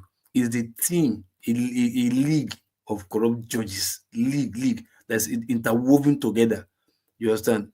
If the Attorney General of the Federation, you understand, is corrupt and is working for somebody, that means that person is also corrupt. That's why I gave you a name. If the influence, hold on. And if the influence of the Attorney General can influence anybody or can work with any big legal luminary, you understand? That is all over for the judicial system.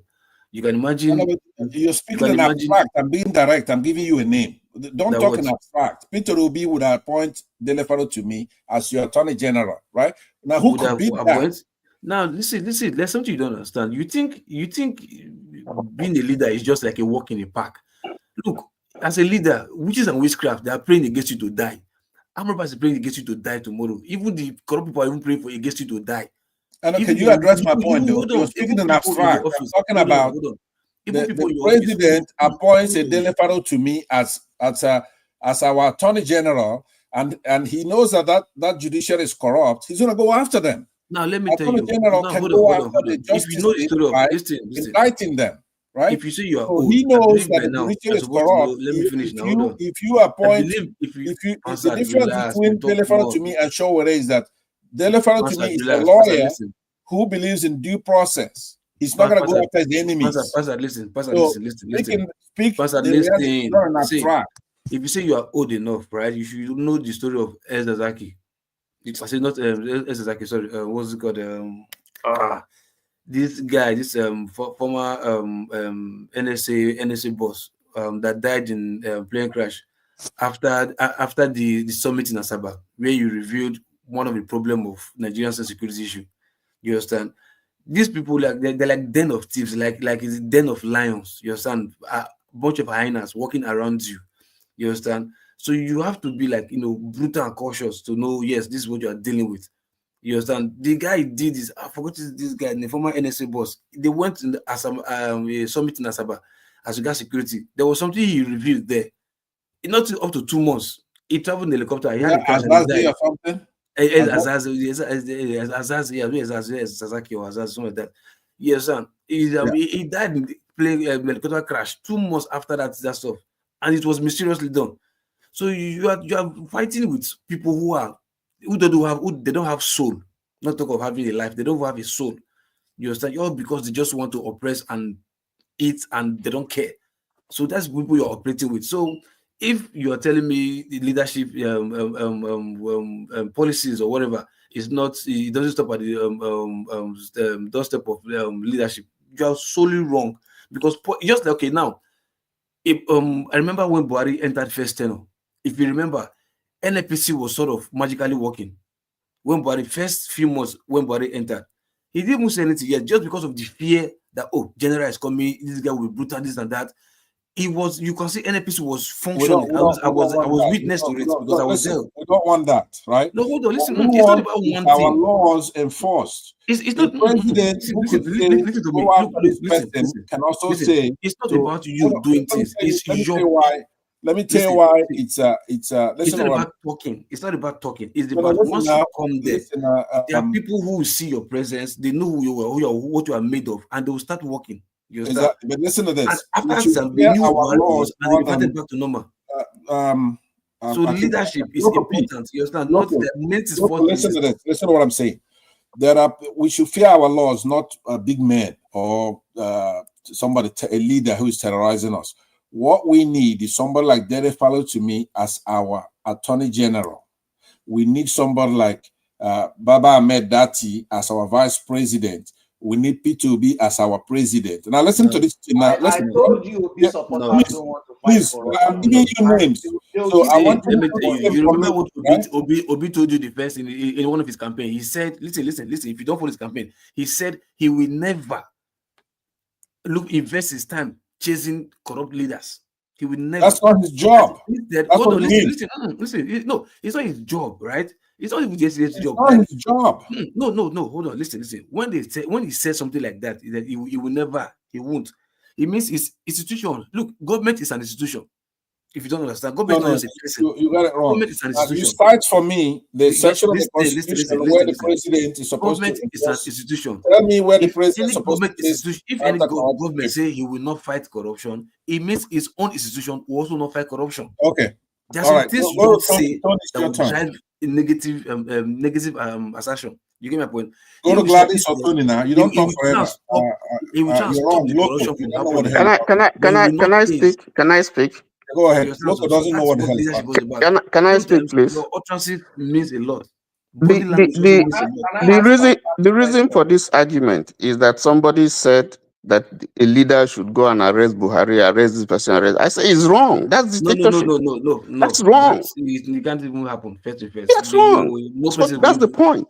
Listen, the institutions of state, excuse me, the institutions of state are there to do their jobs. Donald Trump, excuse me. Donald Trump cannot go and begin to arrest his perceived enemies. He can't work. It's not possible. No. Even though it's that powerful. But the institutions will do their job and deal with, whatever malfeasance that is there. That's the job. All that Mr. Tony, therefore what you are saying, don't blame any Nigerian leaders. No, that's not the point I'm saying. Listen. You see, why is Dele Faro to me talking about the judiciary? Why? Because why is he talking about the judiciary? Do you know why? Why is he talking about the judiciary? Should I tell you? Because he has the judiciary is an institution. No, hold on now. That's what I'm saying. Because he has seen it firsthand.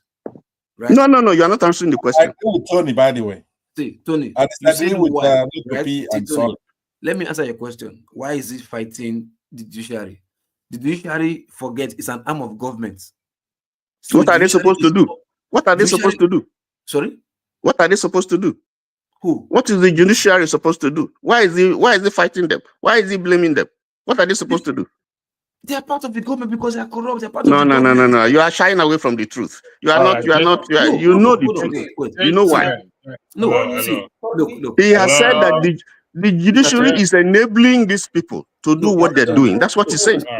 He called it a criminal system, judicial system. Hold on. Hello. Can you hold on? If you agree that is part of the government, please. And the government is enabling it. Local P, can you hold on, please? Local P. Can you hold on, please? I need to ask a question, please. Yes, no president can go after anybody. It's not his role to do that. Let's agree on that. No, of course, everybody knows that. Nobody's saying. However, I want to ask Pastor and Mr. Tony a humanly question. Is it possible for the president to have influence on the attorney general? Of course, I will answer that question. Let me answer. It's a yes. It's a yes. Yes. I will answer it. Hold on. Don't restrict me to yes or no, because people have been talking about Obi and talking about this thing. I have listened to Obi say, if you are not stealing, your deputy is not stealing, and he mentioned some other people are not stealing. Nobody will steal. What he's saying is that leadership shows the example. That's what the leadership is supposed to do. But the institutions must be at work because there is a constitution. That we shouldn't. There's a constitution. Tony, please. Is it possible? Hold on one second. Put your words. You've answered the question. Hold on one second. Put your answer. Put it in reverse order. Put your answer in reverse order and see what you get. Locopi, hold on. You've answered the question that the president has power of influence, human to influence. So I have not answered it. I need to answer it too. No. Tony, put your answer in reverse order and see what you will get. Okay, hold on now. Let me answer it for you in 30 seconds. Okay, 30 seconds, I'm timing you. Okay, my answer is that no, right? Because when you talk about influence, it could go either way. Let's say EFCC goes and arrests somebody. If a president has influence, it could be one of his friends, and he says, hey, look, release the guy, drop the case. That's an influence. The influence could also be, so P2B will not have any influence. It's not that kind of a person. You say, Pastor, this is where you and I will disagree to that kingdom come. You don't do that. You don't do that. P2B is human, and you don't know him personally. You're only speaking. You and I are just speaking on the platform here. So it can. Can I respond? Let me respond. No. Hold on one second. It can be influenced, and it can influence somebody as well too. In politics, can I respond? No. Hold on. In politics, you see, you are painting a perfect picture, a perfect person, and that is where I think I admit it. Right? I'm admitting that he's a perfect model for. Just hear me out. You see, and he painted himself. Electricity, you are about to clash now. You have to be fair. Yeah, I don't mind clashing with you. I'm not going to take you out. I'm going to clash with you. No, I'm going to clash with you. If you want to clash with me, come right away because you cannot do anything by fiat. You being a mother, no. You saying that P2B is a perfect. We're having an argument here. So it's not a perfect person. Let me tell you why. Let me tell you why. It's human. It can be influenced. No, it's human, but let me tell you why I think so. Right? He painted himself in that corner. Hold on. He painted himself in that corner. It's not an ideal corner to be. He shouldn't be like that. But P2B painted himself in that corner, and he's done it time and time again. When you come out and you say, look, if you find somewhere where I've done something, where I mismanaged, it, right? And that is a very high bar. It's easy for somebody to come out and say, hey, he did this, he did that. He paints himself in the corner as somebody who's incorruptible. So now it's up to his political opponents to go and bring something to show that's human, right? So until you do that, Peter Obi is this kind of person that if he goes and influence, say, an EFCC chairman to let somebody go, or to actually go after somebody, that's enough to derail him. He is presenting himself as a perfect model, right? So until you find something, Pastor, I want to ask a question. During the last administration, right? Let me ask one simple question. When the court asked Peter Nnamdi Kanu to be released, right, and he was head back, who do you think was responsible for all that shenanigan of Nnamdi Kanu's audio? Who did you think was the Buhari police or who? What? The Buhari administration. Okay, and Buhari is not to be blamed for it anyway. He's not to be blamed. No, because Buhari is not like Peter Lubina. The presidents do what. The presidents do it. They do it illegally. I had to mute the both of you, please. I'm out of here. Okay, see you I'm guys. okay. Save Johnny. Save Johnny. You possess the entire knowledge. Bye bye. If you want to go, go. Nobody's going to force you to stay here. As Why if do you miss you people come and by lecture us, as if Peter B is a saint or whatever it is. You want to impose your opinion on everybody. Who are you? Go and sit down somewhere there. You come here and So come and drink. listen, you know why Come I and asked him drink. that question? Why I asked Come him that and question? drink. Because of when you're talking about leadership, You think saying influence. you Because think if like what Tony was saying that we are children here. the presidents do not have maybe the power to this and that.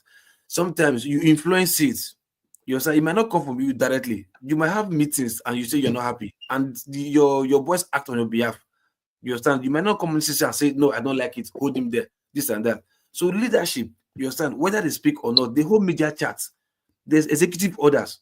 You understand? Because even if the law is there, there's still power granted to the executive leader, which is like the executive officers, which the president belongs to give executive order for things to be carried out. You understand? So he might not be the one to say no, go and arrest them.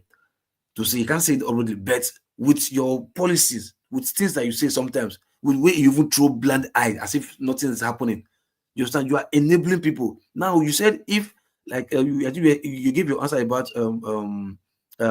if the leaders is not corrupt, the president is not corrupt, VP is not corrupt, whatever is not corrupt, before you know, the people underneath you will not be corrupt. Now that's why I said reverse that answer back to the beginning. That means for the leader wants to be corrupt, that means the leader is corrupt. That's why it went down like that. So let me come in here. Let me come in here. You see, recently, we have. Excuse me, Soli. Excuse me, Soli. Let me make my point. I also want to add a question to you. Because government democracy has not favored any single Nigerian. I don't know if you can point any Nigerian that it has favored, but in my opinion, we're not even practicing democracy. We don't practice democracy. Now, would Nigerians prefer a dictator fighting corruption, or would they prefer democracy that is making them suffer? That's my question. Okay, I'll answer your question. You see, you have to choose whether. Thank you, Soli, for that question. You have to choose whether you want to you are practicing democracy or you are practicing dictatorship or whatever. Recently, over here, you have the Congress, the U.S. Congress, took a decision on government shutdown, and they passed a bill that will enable the government to run at least for a while without it being shut down. And then somebody, an individual who is powerful, just came from somewhere and spoke, and because he's influential, and got the whole thing and put a stop to the whole thing. The Congress is an institution. The person who is speaking is not even elected, even if he's the president. So and Americans spoke, and eventually hold on. Sorry, no, I'll give you the floor. You have the floor, Tony. Sorry about that. Yes. I'm bringing Pansat in back. It is an open floor. Pansat, I'm saying this specifically to you in the open. You have to respect the fellow panelists. Pansat, I need you to mute. Pansat, I need you to mute yourself. Pansat, no, if you don't want to take instruction, I am going to take you out completely. Don't come and dictate to me here. I am not your child. You didn't give birth to me. Please. You say you the ventricle. You don't say pastor and virus. You say I don't care. I don't care who he is or what he is. Please, everybody, all of us get madness. So don't come here and come and lecture us as if you possess the entire knowledge in the whole world. Go to Nigeria and fix the knowledge. We are here to discuss. We'll be having this is an open floor. Please, gentlemen, I am going to step away for a while. I am listening. I have my phone on. And please, let's have a good conversation, please. Thank you very much. So just to round up what I'm saying that we have to decide which system we want to pursue. If we want to weaken our institutions, so be it. You continue to have this problem. But if our institutions are strong and they play the role that they're supposed to play, okay, even when the president is trying to do something wrong, they will overrule him. And that is what we saw with Trump and Elon Musk. So that's the institutions are weak, and we must make them strong. Because when you talk about influence, Pansat has a solid question that that I see. If you talk about influence, the whole thing, leadership is important. I'm not saying that leadership is not critical, but leadership, that's why you have 3 levels of government. You have the executive, you have the judiciary, and you have the legislature. And both of them are equal partners in this whole, concept of democracy. So the president cannot be the one that is dictating what is happening.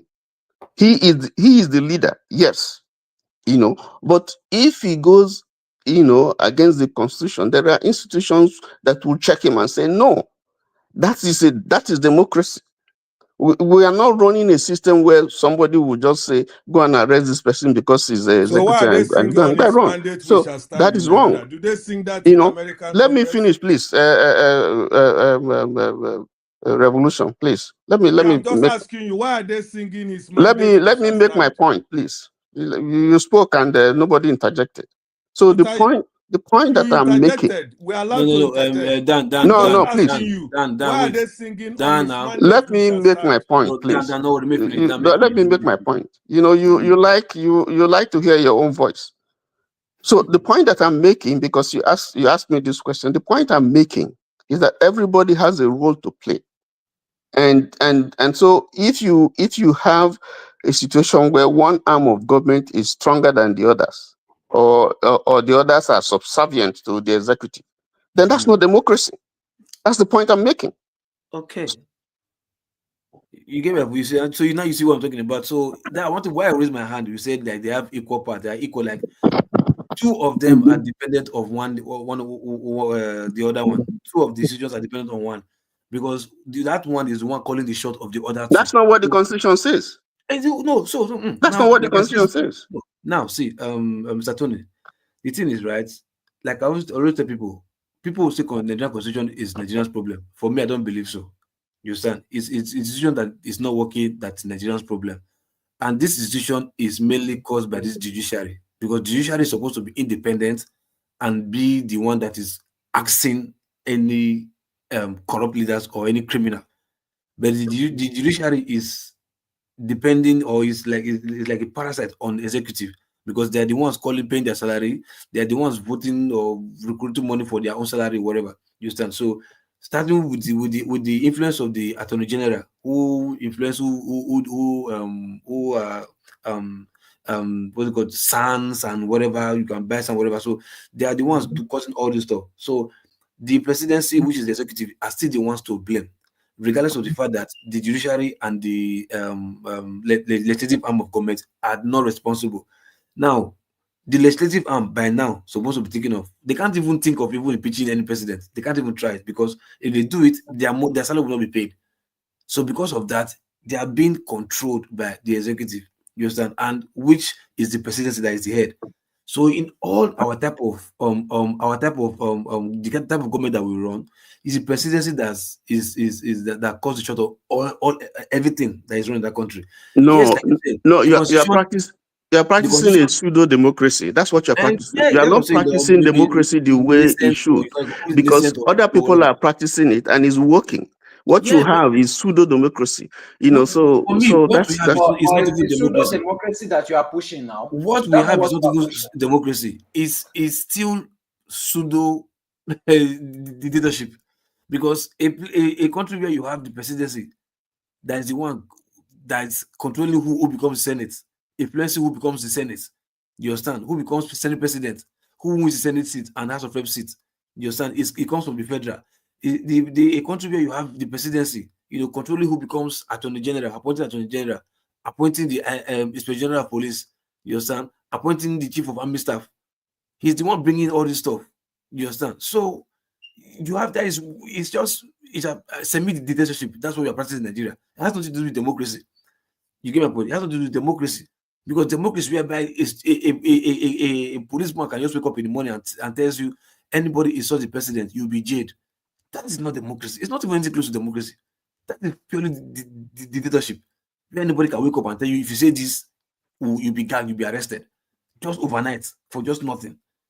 That not go through any parliamentarian sitting or Congress sitting or whatever. You just wake up and say, this is it and this is it. That is purely dictatorship that we run in Nigeria. Not include democracy. Like you said, our constitution is not the issue. It's the institution that is not working. Yes, the institution can only work if the presidency put its feet on the ground to like, this must work. That's when it will work. So I still blame the leadership. I still blame the leadership for everything, because he's the one that calls the shot on all decisions, because he's the one that is paying their salary. He's the one that is doing the appointment of all of them. Without his approval, nothing will happen. So next person. Please, it's my turn.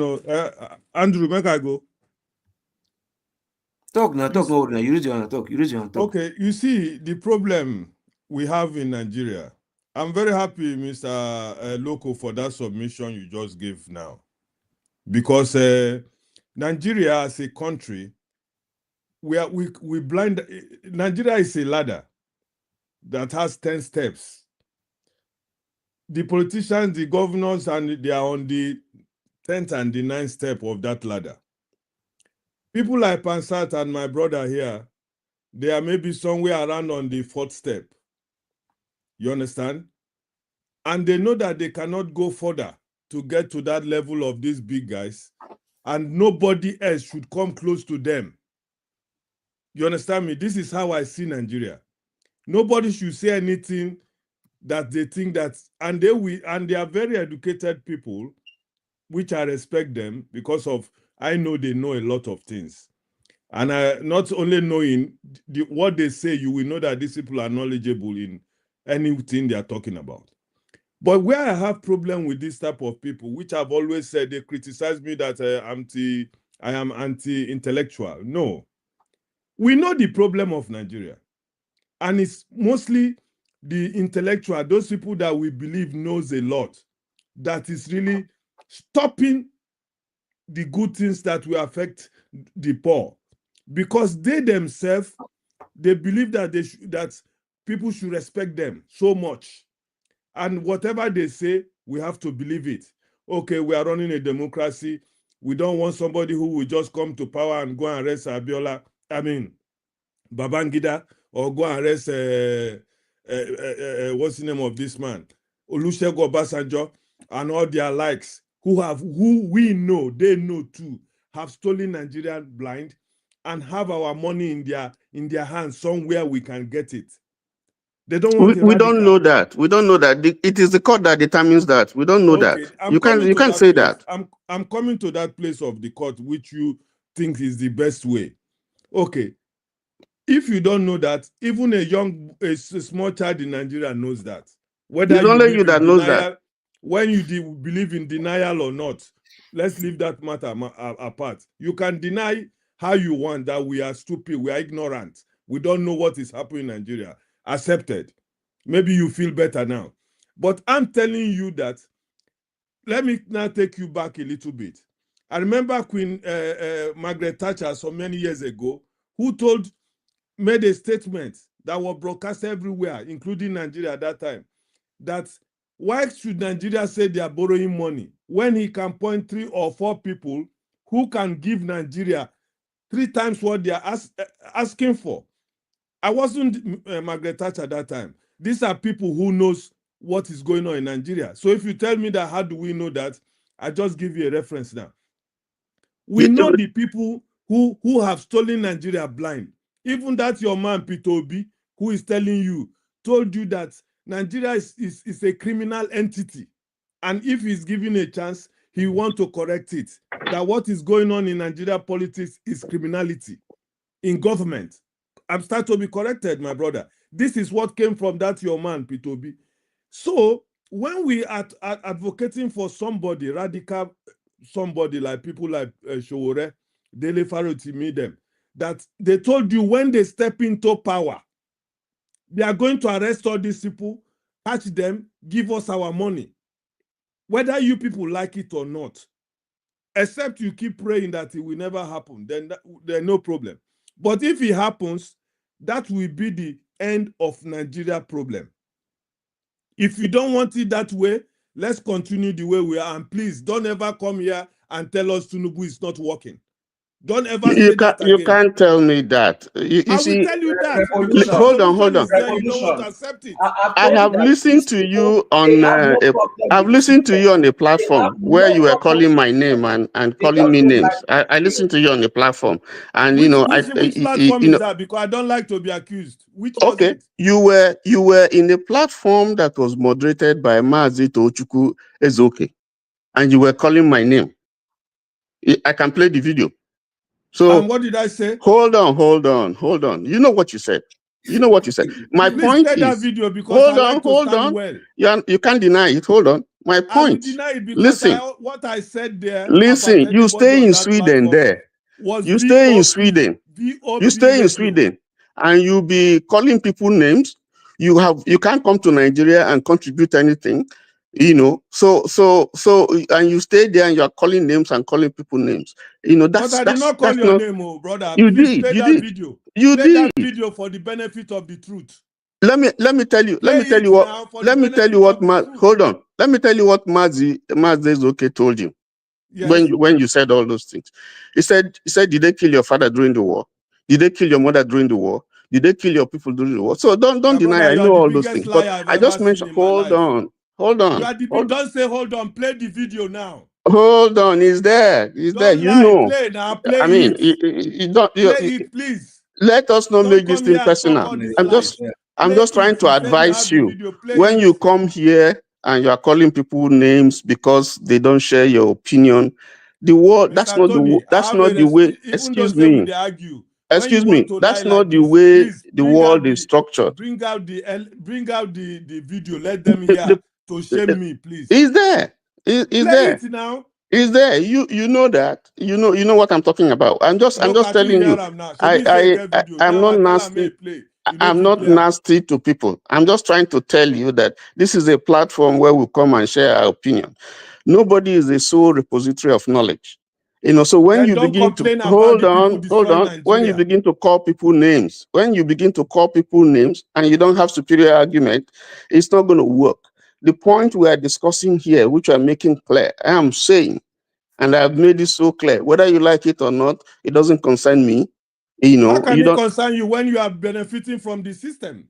How am I benefiting from the system? I'm in the US. And talk rubbish, thinking that people will not challenge you. You are in Sweden. You come here for 1 hour and you say you are going to work. You wouldn't stay, but you're asking people to go and die. Why not come to Nigeria and go and stay and fight? Why are you staying in Sweden and asking people to go and kill themselves? We will continue to challenge people like you. Nigeria becomes free. You just stay there and be talking rubbish because revolution.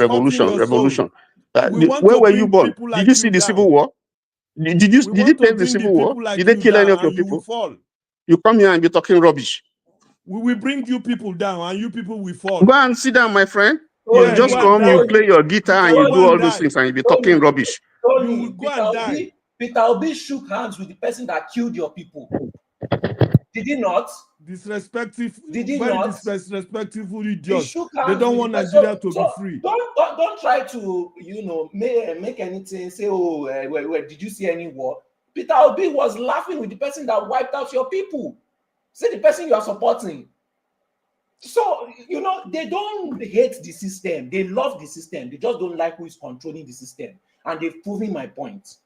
If Nnamdi Kanu is out and Obi is the president, who would they support? Very confused set of people. You can never support Nnamdi Kanu and Obi at the same time. You can never. It's impossible. Those are two different ideologies that hate each other. Just hypocrites. They don't want to hear the truth. They want Nigeria to remain how it is. When they come, they start telling us they are professors, they've been to school, I've read 1,000 books. All those books you have read and your education, I don't condemn education. If you have the brain to be educated, please do it. But when you come here and place yourself to belittle other people, pretending we are going to run away from you or bow down to you because you are a so-called educated, you can try to speak English like a professor or this and that. I've made it clear the first day I came to this platform. I didn't go to that conventional school that Nigerians think that when you go to university, you are all and all. But I'm educated in my own field, and you can never challenge me or beat me there. That's what I'm telling you. I The wish field that I didn't- educated myself in, you can never challenge me there. I And wish it's he taking didn't. care of me, my family, and everything. I wish he didn't leave. I wanted him to tell me how he justifies Peter Obi shaking the hands of the person that wiped out his people, because it's the one that brought it I up. don't know. Instead of us to be discussing, without raising voices or going personal, we are doing because of maybe our affiliations or our opinions. We just get angry because people don't agree with what we are saying. Because sometimes it's sad. You understand? Like your people come on online where you have millions of people watching you. You understand? Sometimes you think you're already one because you're sitting in your own house. You don't want to be careful what you're saying.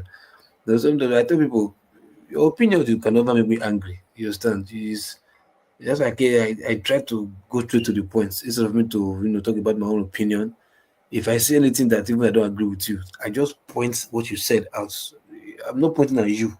You said this one, okay, this like this, like this, like this. I'm just going with the points, just to get superior arguments. You understand? It has nothing personal to do with anybody because I don't know you, you don't know me. We are just meeting face to face online. You understand?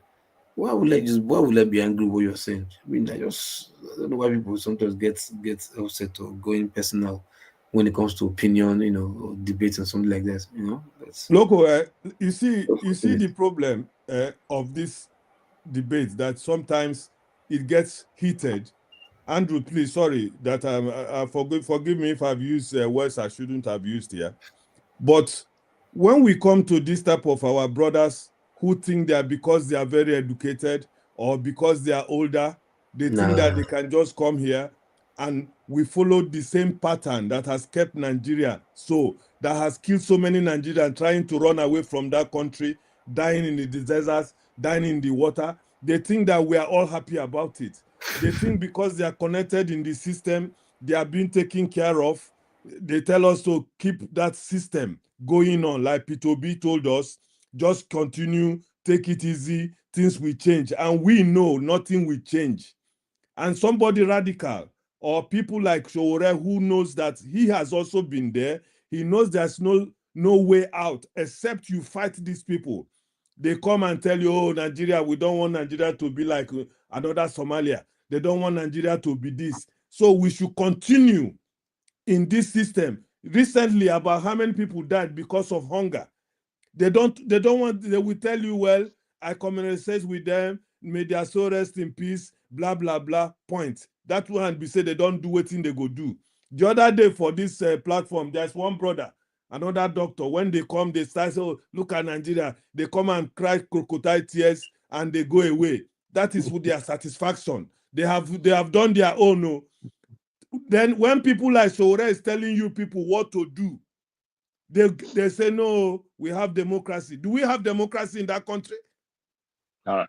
Thank you, Just gentlemen. one more thing. These are the people that 2 years ago, briefly, 2 years ago, they were supporting the crazy things that Nnamdi Kanu was doing. Now they are supporting democracy, which is really crazy. It's crazy. Gentlemen, it's been a wonderful night. For those of you who have been on the panel, thank you for your contribution. I will be back here again with a special program. I'll be back here again today to celebrate the Christmas online with my online family, since my physical family have run away from me. So please, what time so that we will be awake? I don't know what time, but there's I will this time around I will give enough notice, 2 hours notice ahead, so you will see it. If you have the notification on, you are going to see it. Team Ajek, thank you for your super chat. Those of your panel section, Local P Revolution, Soli, Madam Gladys, Pansat, Tony Oke that came on. But Andrew, give Madam Gladys the last chance to tell us what she thinks about this last argument, please. I beg you. Okay, Madam Gladys, I'll give you 1 minute to think about this. Welcome back from sleeping. You're welcome back. Yes, you know what? It's already after 1 over here. And but I'm actually listening to what you're saying, but only just tired. I just decided to relax a bit. The men have spoken well. because they have firm knowledge of what is actually going on in the country. The only thing we are praying is that when are we going to get things together to have the right thing done so that we can be on the right path, because the suffering in the country is getting out of hand. So if maybe because of settlements here and there, a group of people are enjoying it, they are not feeling what is going on. But some people are really under stress and pains. A lot of things are going out there. If we can have such discussions like this, if it is possible for them or for us all to come to a round table talk to find out what is the best solution to have the country running well so that people can have things effectively done. I heard one of the brothers here that said if we could stop sending money from abroad to our family members in Nigeria, it will go a long way. Well, I do not know what to say about that, but I do know that. But Gladys, sorry to cut you short. No, I got to go. My time is up. It's 6. True. Yeah. So that is just, I don't know. So the only way out is that, like the men have discussed, actually, you have really done well. All your discussions, I was listening, but just that stressed up. That was why I just turned off my video. It is allowed. It's allowed. So whatever it is, may God see us through. That's the only thing I will say. All right. So good night. Good night, every one of you. I shall see you again later today. Thank you very much. Yeah. Thank you so much for watching. Thank you. Have you subscribed? Yes, you. Have you subscribed? You. Yeah. Before you go, click. It's free. Click. Just that's it. Have you subscribed? You are laughing. Have you subscribed? Have you subscribed? Thank you. Hey, madam. Thank you so much. I can see you. We have to get to 100,000 subscribers. By the end of the year. How are we going to do that if you don't subscribe? Yes, you. Yes, you're about to click off. Why? Have you subscribed? It's free. If you don't, ask your son, ask your daughter how to. Just one click. Thank you. I see you. Aha. Thank you very much. I'll see you tomorrow. Arise, O compatriots, Nigeria's call obey, to serve our fatherland. We love and strength and faith. The labor of our heroes past shall never be in vain. To serve with heart and might, one nation bound in freedom, peace and unity. Hey, that's so. Yeah. Oh, yeah. Arise, O compatriots, Nigeria call obey, to serve our fatherland, with love and strength and faith. The labor of our heroes past shall never be in vain. To serve with heart and might, one nation bound